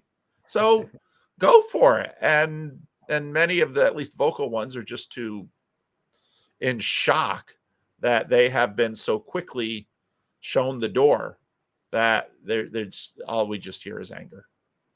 Go ahead, Job. You're muted, by the way. Yeah, but it's totally unrelated to the conversation. I'd love to change the subject anyway. Okay, so I see there's this dude in the chat, T. Grogan. He's been saying a number of things. Have you not been around enough to understand T. Grog yet? I had 2 children. I have no idea who this dude is. So he says, my conversation with him was actually one of the best I've ever done. No, I'm not saying anything negative about the dude. Like, I think he's asking interesting questions. So he says, so does Paul believe in the gospel? Does he think people who don't believe go to eternal darkness? Now, here's the interesting thing. In that whole, let's just follow Jesus movement that Comer's into and other people are into, that question is totally not there. The whole idea of judgment, of going to heaven or to hell, totally irrelevant. It's extremely practice oriented, and I wonder if that's why it's connecting so well with a generation of people. Yes, because the question of hell is, so part of what Peugeot has done is we sort of have interpreted everything along sort of a modernist frame and a modernist timeline. And Peugeot has sort of taken everything and flattened it and immanentized it. And part of, I think, why orthodoxy is so popular right now is because orthodoxy has long had a very vigorous debate as to how can we understand eternal perdition. And that is I don't know if I can grab the book right now, but there's this wonderful little book on the book of Romans where it's basically a history of interpretations book. And he has this nice little chart that I shared in one video. When you look at church fathers and where they stand with respect to hell, it's been a lively debate forever, even though Jesus says, talks about outer darkness and gnashing of teeth and shut doors. So, but then the question is, well, how does that impact this word eternal? And in a lot of ways, what we're really trying to get at is this word eternal, because this eternal conscious torment, which has been sort of a new meme that came into the conversation just within the last few years and has now sort of been slid in as a description of hell, they're fudging on the word eternal, because eternal doesn't just mean everlasting time. And so when you talk about eternal perdition or lostness, there's a real conversation that he had. And what T. Grog is just basically playing is, right now, culturally, the culture has been so captivated by, in all fairness to Jacob, kind of a soft, Miroslav Volf says this very well, where he says, imagining no judgment of God is something that sort of develops in a really nice neighborhood in a very stable, comfortable, affluent West. And if you grow up in a place like Iran, you have a real knowledge of, and you're not going to be ashamed about imagining your enemies in eternal conscious torment, because your anger is that hot. So, so what T. Grog wants to do is sort of have me assign people to hell. Okay, I have to stop you because of the because. It's not because your anger is so hot. It's because you see what happens when people don't stand up against the tyrants and the dictators and everybody else. Happy clappy, I'll go along with, I will create no conflict, is just a recipe to have the narcissists and the authoritarians take over and abuse the good people. And it's also the case that an eye for an eye and tooth for the tooth leaves the whole world blind. And I'm glad we know that you get your morality from Hinduism as opposed to the Bible. That's right. But okay, I can use the Sermon on the Mount. You have heard it said, an eye for an eye and a tooth for a tooth. But I tell you, love your enemy. right? Both of which are in my Bible. Right. I mean, so when do you apply them? No, you needed to go to Gandhi, that pedophile, because you are misinterpreting Jesus, the Jewish rabbi.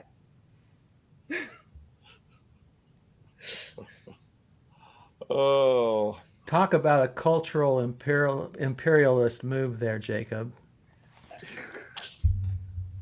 It's not my fault he molested children. He did not molest children. Yes, he did not molest yes, children. He did not. Well, let's leave Gandhi out of this. Let's just make the point that, again, the guy who Christians follow and is the guy who on the cross prays for his enemies. It's also the guy who talked about outer darkness and weeping and gnashing of teeth and depart from me, I never knew you.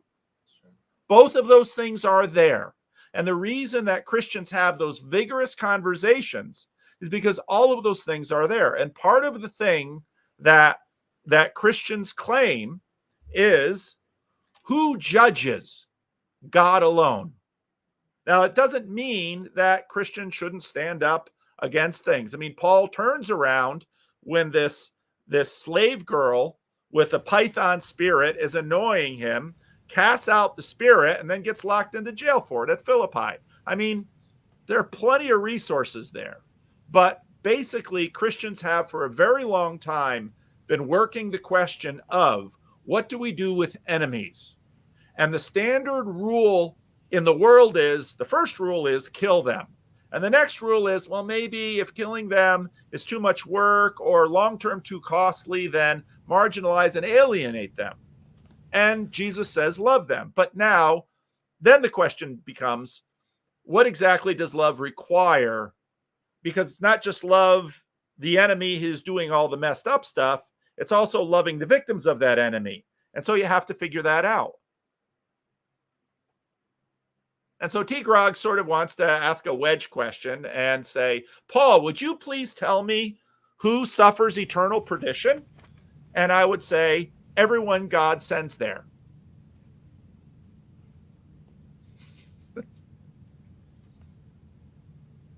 Well, it seems like T. Grog wants to strip the mystery from the human experience, and Jacob, on the flip side, would be happy to strip the transcendent out of the Christian message. We exist in a complex, messy world. I can, at the same time, love my enemies and understand that if I'm a soldier in the United States Army and I'm told to execute such and such a mission, I can do and be both. And there is grace for the soldier, and there is grace for the person on the other end of the soldier's weapon. And how I circle that square, I have no idea. But it's not my job. Right. And all of this talking that we're doing in the abstract is of marginal value. What really matters, and Jesus is dead on with this, what really matters is how do you really treat your enemies? Because all of us have someone in a category like that, and especially when that person is close to us. How do you treat someone who is in your life and is doing you wrong? How do you engage that? Because that's really where the rubber meets the road. Now we have all these political systems, and there's all that, and there's a place for all of that. But for most of us, the real question is, how do I love my neighbor? And neighbors are, sometimes you're married to them, sometimes they live next door, sometimes you go to work with them, sometimes they're in the corner with you. So what do you think about the idea of subpersonalities as neighbors? And I get the internal family systems thing. Yeah. There are parts of us that, there are parts of me that I probably need to learn to love, but there are also parts of me that really need to go. Just need to go. And parts of me that need to really go to hell. You still love those ones, though. I don't know that I have to love my sin. I think I need to hate my sin, but I have to own it. That's a part of me. And there's such a thing in Christianity as mortification, where I put to death my sinful nature. That's, right out of the Apostle Paul. I mean, I put to death the cows I eat, and I do kind of feel bad about it, but it's not exactly. Do you actually put them to death, or does no? What you buy in the no, supermarket? But I participate in that. Yeah. Neil, I put them to death, but you can still love them, perhaps. Neil's one of my favorite corner guys that I've never actually done a full Randall's conversation with. I whenever Neil's on a live stream, I always jump in because he's almost always got something really wise and good to say. So welcome, Neil. Thank you, Paul. What a coincidence. You're one of my favorite corner people. Well, before IFS, we had this thing called the Consciousness Congress that you introduced us to. And my mind always went to Jesus as the shepherd going after the lost sheep in the Consciousness Congress. So if you apply that all the way down and maybe this answers Hunter's question, maybe it's something like proper hierarchical sheep within your consciousness. And the shepherd, the role of consciousness is to cultivate the garden that is your mind and hierarchically prioritize what is highest and what is lowest within the garden of your own psyche. So that's been my slow, gradual transformation over 7 years. I think that's really good. That's awesome. That's awesome. And part of the difficulty, Job, is T-Grog is working through his stuff. And the question is then, a lot of people would say, T-Grog should be exiled from the corner because he's annoying and he's a distraction in the hive mind. And usually when he gets into the hive mind, he sort of takes over. But T-Grog has also been on live streams. And so we've seen him face to face and we know some of his story. And because we know his story, we sort of understand why he sort of runs the program he runs in the comments section. And so part of us also understand that many of us have sort of been where he is. And we used to run those programs too. And of course, there's Grim Grizz with his mythological, I got to clip that and find out exactly how he said it. But sort of this little mythological object that could exorcise T-Grog from the spirit of emissarianism that continues to dominate him, which he continues to manifest in the comment section. But at the same time, we love T-Grog, and he's running the programs he needs to run, and a lot of us tolerate him and love him, and even like Jacob, invite him on the channel for a big talk and give him a platform, because once you know a little bit of his story, you can kind of understand why let's say those programs are running through him, because when you see the things he's doing, it's like, oh wow, This is like 2003 all over again. And I didn't know those 2003 programs were still sort of running through people, but they are, and that's fine. And so we understand that, and this gets into then Ephesians, where we battle not against flesh and blood, but against principalities and powers. Well, what do we mean by that? We mean that there are these programs that are running, and they're running through us. And when you look at sort of the exorcisms Jesus did, both those that we would look at and he's casting out an unclean spirit, or the way a la Tom Holland, he reprogrammed everything downstream from him for centuries to come, doing that exorcism, then we can have patience with people who are running really sometimes just annoying programs, sometimes really bad programs. And Jacob is right. I am not a pacifist. There are times and places when certain program carriers need to be stopped physically. That unfortunately is a reality in this world. But at the same time, I praise God that for the most part, a lot of us have been living in a context and a culture where those exorcisms can happen and the host can be saved. So in terms of what I see the little corner as, it is sort of a little exorcism group that works to exorcise certain spirits and help people.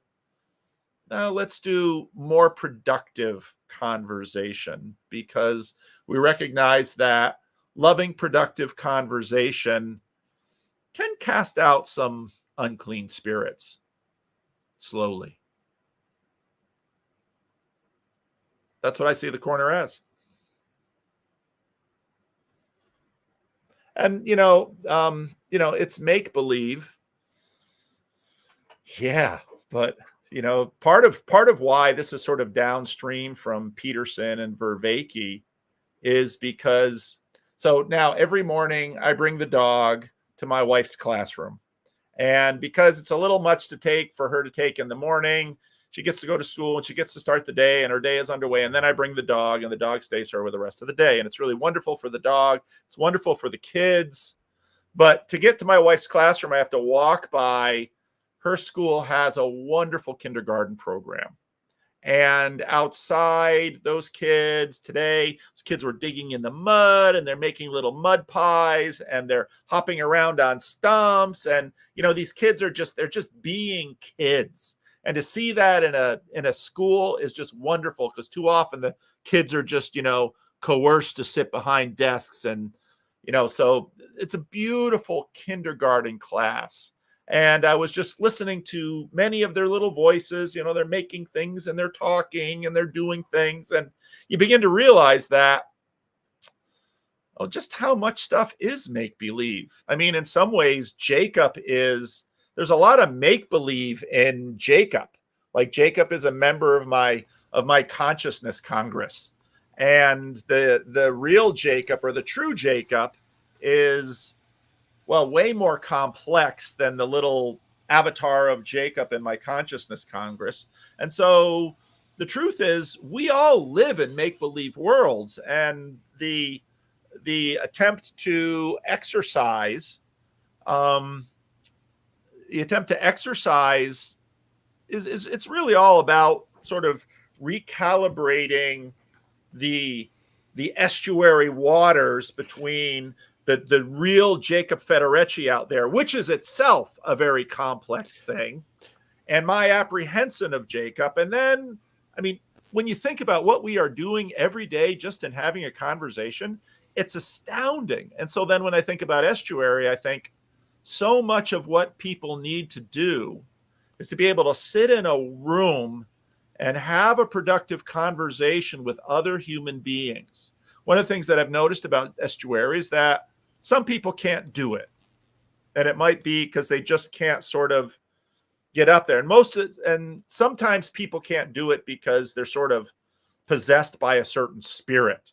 And what that means is they can't actually do this thing of a productive conversation. Sometimes people can't do it because maybe their IQ is too low, or maybe they have other disorders, and so they can't function. But the capacity to actually do what a lot of us are doing in StreamYard and continue to want to do it, this is just amazing stuff. So the conversation I wanted to have with T. Grog, and I still want to have this conversation, Tim. So you can reach me at daedalus29z@gmail.com. daedalus29z@gmail.com. But the conversation I wanted to have was around Wall Street and corporations, because he has a good sense of the financial world and Wall Street. And so I would ask to T. Grog, okay, the price of a company is this today, and it's this tomorrow, and it moves a random walk, but not really random, not really. So is the value of a company an imaginary thing? Is it a completely imaginary? Because the company doesn't actually have any value. It's just a collection of people. And those people don't actually have any value, because value is a construct within our own minds of other people saying this is valuable. And that's all constructed also as imaginary, because we're all imagining what's valuable and what we want. So if the value of a company is an imaginary abstract thing that changes over time, then it isn't real. You can't measure it. You can sort of measure it, but it's approximate, And so that anyway, that might be an inroad into that, because the principality conversation, you might say there's no such thing as powers beyond us or levels of organization beyond us, but that's not really true if you know anything about the modern world. So, and it's interesting that, I mean, what Neil just sort of laid out is something that a bunch of us, when we listen to it, we're like, oh yeah, we understand that. Well, why do we understand that? You know, T. Grog is over there, science, but you know, it's through a lot of science that we've begun to understand something of the complexity of the world. And, you know, I look at Job's, you know, about to give his little fella a bottle. And, you know, one might think that little fella, all that little fella does is sort of eat and sleep and roll over and cry and all these kinds of things. When the truth is that little fella is working harder than most of us are, but he is spending, you know, a couple of years laying a foundation to do the kinds of things that we don't even think about doing anymore, because I already have mastery of my hand.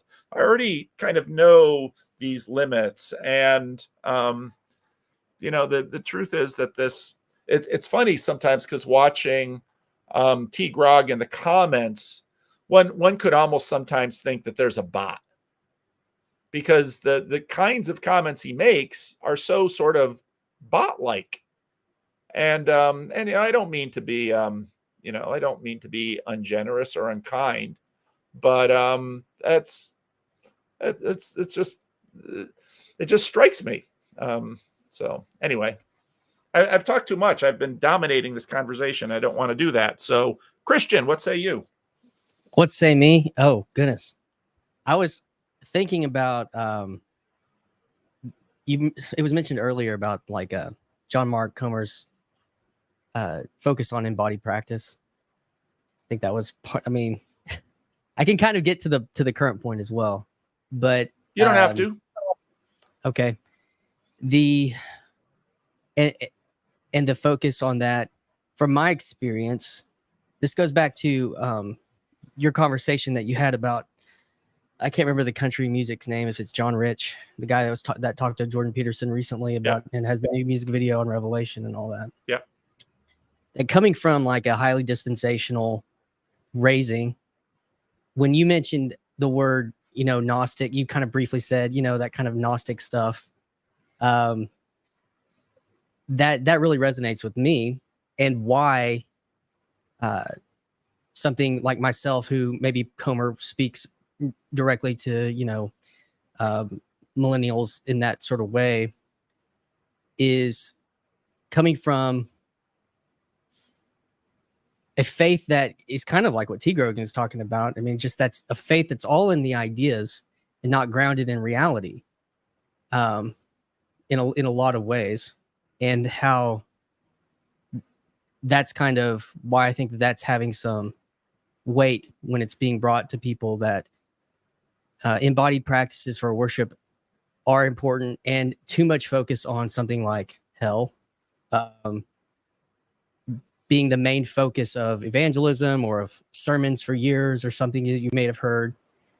That is there more to my faith than my ideas about the afterlife?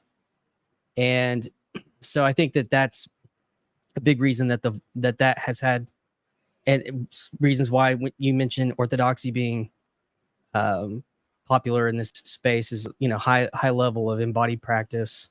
I know I hear Neil talk about his practices a lot on in his Catholicism and things like that. You talked about church planting, focusing more on kind of the history and liturgy within the Reformed circles and stuff. So that I just agree. I have a similar longing for such, to make those things more real in my life as a reaction toward a more, and Anselman gets mad when I say this, a more Gnostic type of Christianity that's been pervasive in the pop American culture. And I also think that that's a big part of what T. Grogan is pushing back against, is, you know, it is just the ideas that exist in our head related to scripture, divorced from how our our faith is how we practice our faith, and that those two things are not separate, and that they do different things in some ways. So, I don't know. That was a rant, but could I try something, Paul? Just in response to CB? Absolutely. We're told more and more by guys like Bart Ehrman and other scholars that it wasn't Christianity in the first century, but Christianities. There were multiple Christianities in the very early days before the hard formation that resulted in the imperial takeover of, or the Christian takeover of the empire, whichever way you see it. But maybe what we see happening in the corner is that is actually returning to that state of multiple Christianities that are alive in each of the participants in equally dynamic ways. And so that we can't say, I see God working in Sam Tiedemann with his Unitarian vision as much as I see it very much alive in you with your very traditional Dutch Calvinist Protestantism, as I see it within Jeremy Firth, this dynamic, highly energetic Orthodox guy, as I see within Neil, my Catholic friend. I mean, the old way of trying to crunch it down all into one single funnel, or the funneling of the Christian experience, is actually, that model's breaking up, and we're seeing actually a kind of restoration, if I may use my own term, my own traditions language, to the first century. And it's not what we thought it was. Yeah. It's kind of, it's a blessed chaos. You know, it's, so in some ways there are always multiple Christianities, in that even in a small church like mine, if I would go through and talk to the different people and say, what's at the center of the faith? Some would say, being a disciple of Jesus by doing XYZ. And another person would say, yeah, that's right, but their XYZ would be a little bit different. And so then, I mean, part of what I think we're seeing in the culture, I was reading Louise Perry's, the part that when she talked to Ross Douthat after the free YouTube part, when Douthat was kind of being a little fast and loose with Tom Holland. So after my event with Tom Holland that Glenn Scrivener put together, we went out to dinner, and Louise Perry was there too. So that's where I met Louise Perry. And so, you know, I knew that Louise Perry and Tom Holland had met, and they compared notes at that dinner a little bit. And then, so part of what we're also recognizing is that with the loss of some of the institutions, and again, what do we mean by institution? That's even difficult. I think Neil was nicely just laying that out. These institutions themselves are really mysterious things, but the institutions where people can follow an authority, and this is again back to Jacob's point, which is a really important point. And even though he and I go back and forth, I essentially agree with him in a lot of things, not everything, a lot of things, that people need to sort of rise up into something and to be formed by it. And Grizz was pointing to that in the Karen Wong video. And of course, Jesus raised up on the cross is something that Christians are sort of drawn to. But one of the things that we're noting with the loss of this sort of soft evangelization that goes on in any Christian discipleship program widely produced in a culture is that people are losing the capacity to do things that aren't necessarily uniquely Christian. But, you know, for example, part of the reason that, you know, T. Grog, even though he acts like a bot in the comment section, you know, why we love him still is when you hear the story of his wife and losing his wife. And that touches many of us. And many of us who have understood what marriage is from the inside and how challenging it can be, you know, to actually, and here, at least in American marriages, you're called to love a person that you decided you want to try to love. And then you go down the road with this person and discover, oh my goodness, any other given person is not necessarily terribly easy to love. The same thing happens when you have children. So culturally, we know that we are formed with a capacity, affordances, there's a fun word, to a capacity to actually do the kinds of things that human beings, broadly speaking, value. And so when you listen to someone like Neil, no, I'm sorry, not Neil, but I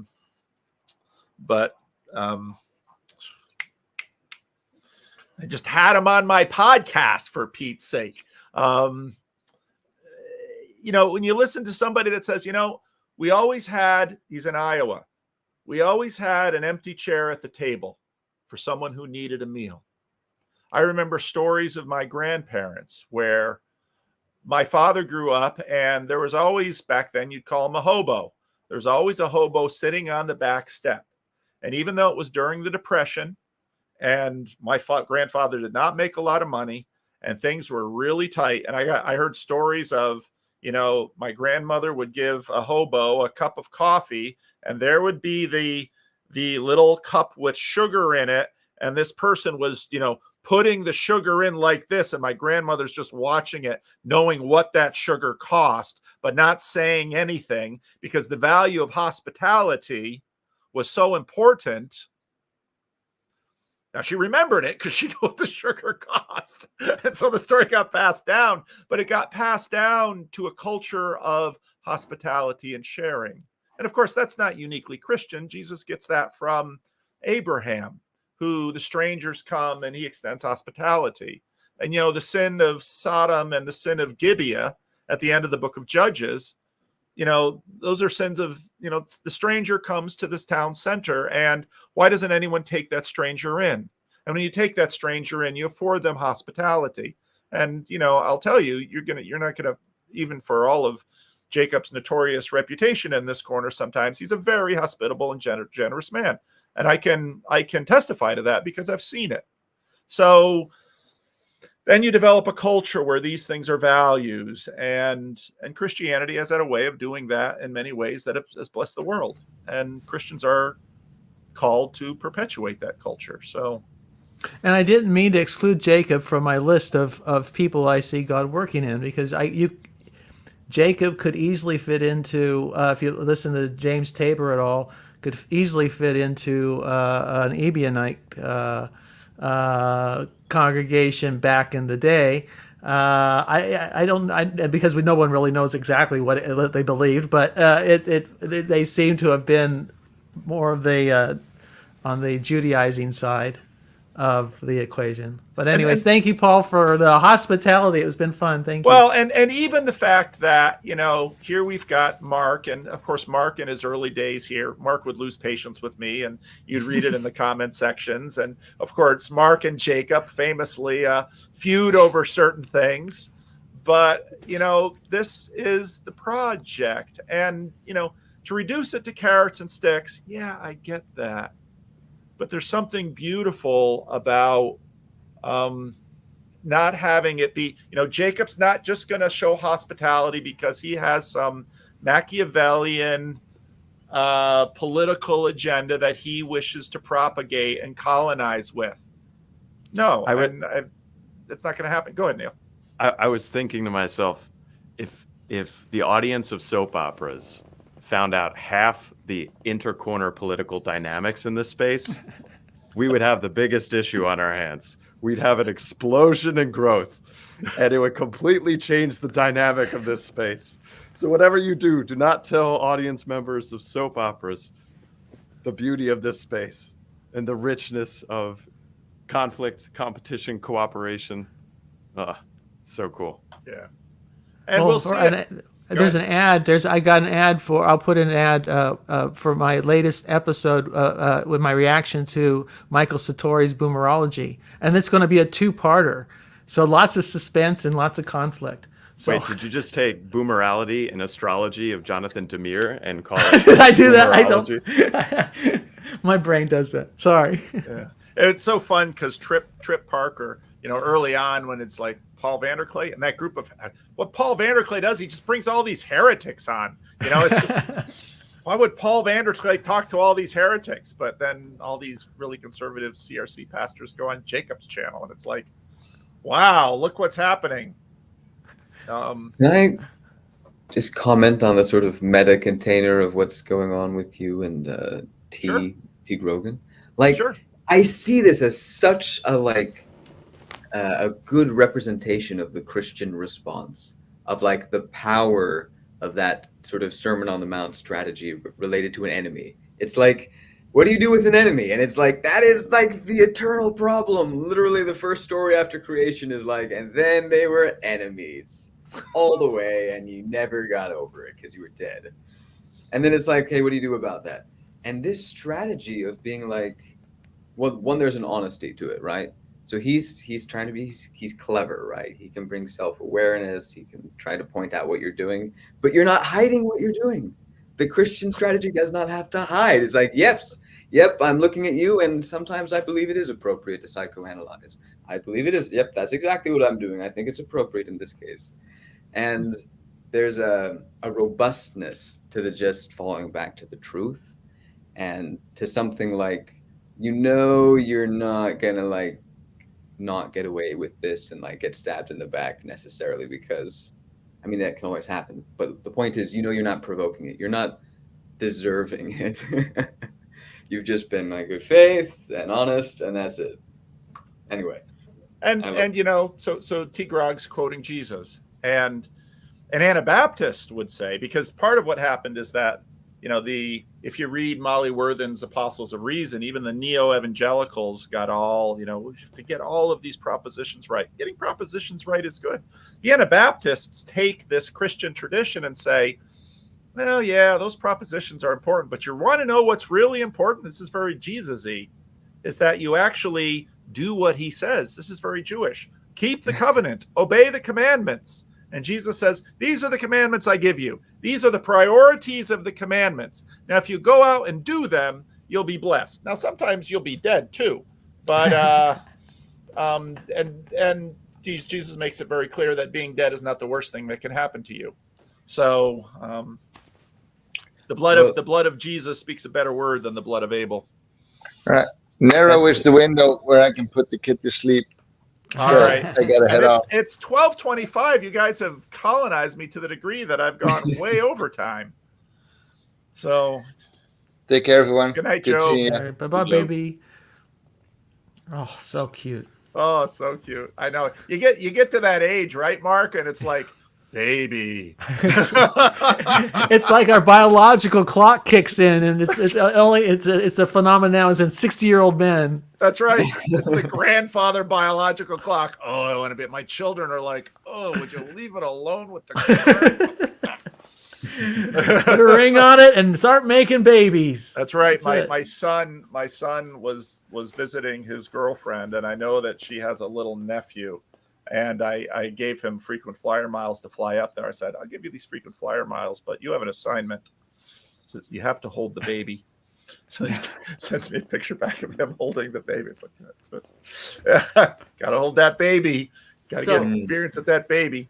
In the last month, I've received texts of 3 baby pictures, and there are more babies on the way on my Discord server than I can count on one hand.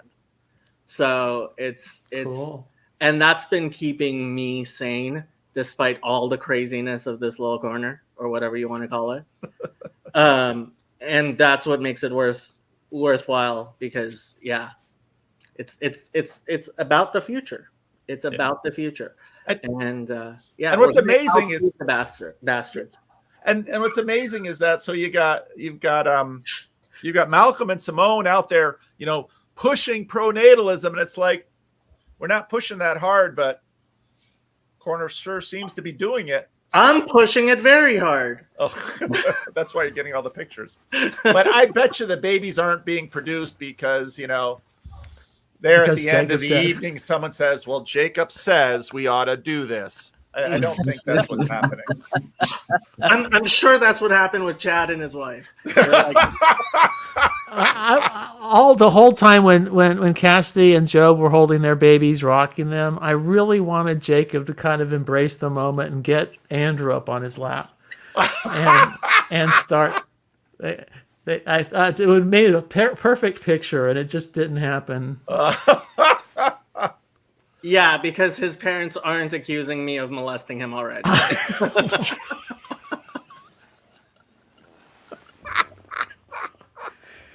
He's a big boy. I think he can defend himself. The kid's a giant. Oh, well, on that note, maybe we should land the plane. Wow. So actually, for the branding at the end of this, I have a special treat. I have a Christian song that he wrote. And, so of course, Dog Bark loves doing music. And if, Dog Bark tries to do whatever he can to support people making their own music. And of course, not all of us have as much talent as Dog Bark, but it's, we got Isaac Donda and his spoons that gets on the Grim Grizz branding. But, of course, Food Truck Emily's song that I've played before is just it's just a powerful song out of her own experience, and Christian's song is a powerful song out of his own experience. That line worked with my wife too.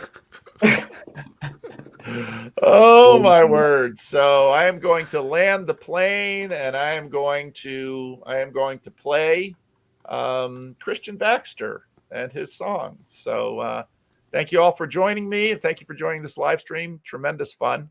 And some of you will wonder, well, how can I get on in this? Well, we still haven't sort of figured out the mechanism, but Jacob's vision of a 24-hour, now actually we're sort of a flotilla of channels. When Jacob at Outback Steakhouse told me this vision, I thought, you're out of your mind, man. You're still going to be the next Paul Crouch, whether you like it or not. Gosh. But there are many live streams that you can jump on. There are many different sub channels in this corner that have just a host of a range of different specialties. And Jacob removed himself. He turd. There's a lot to do in this corner. There's a lot of fun people. And if you haven't really sort of jumped into a live stream or figured out how to do that, first you kind of have to sub to some of these channels, and then YouTube will give you the notification that they're streaming right now. And then off you go, and you might find it as fun and as addictive as so many of us have. So here's Christian's song. It didn't have to come to this. But maybe in some messed up way, it always did. Perched upon a righteous fence. One foot out, was the other foot ever really in? Was it over before it even could begin?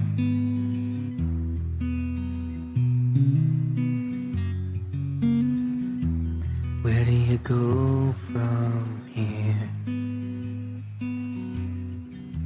The word is out, and the whole world knows your greatest fear.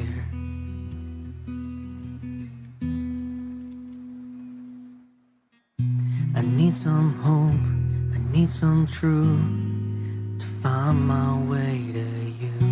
I need our life, I need our love. It's all I'm dreaming of.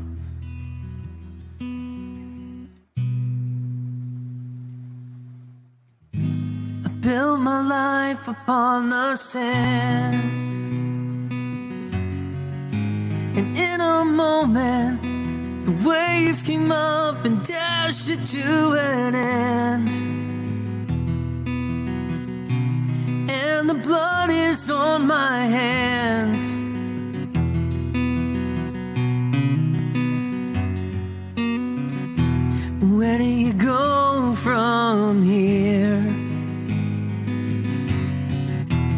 curled up on the floor, your life in utter disrepair.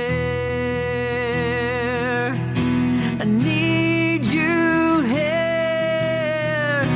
I need some hope, I need some truth to find my way to you. I need a life, I need a love. It's all I'm dreaming of.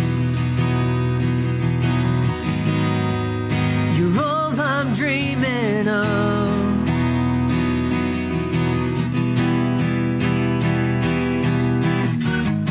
And the whole world thinks you've gone crazy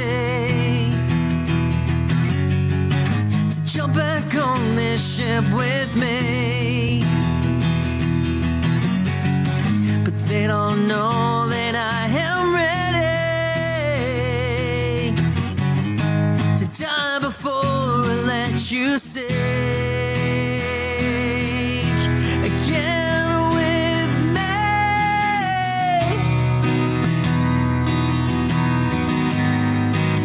Oh,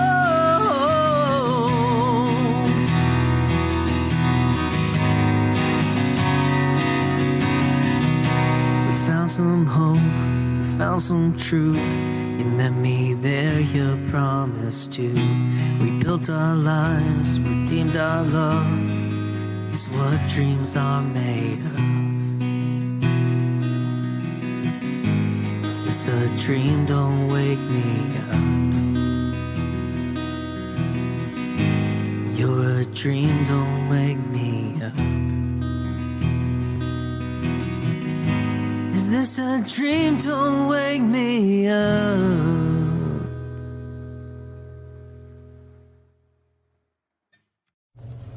I'm so tired of all the fighting.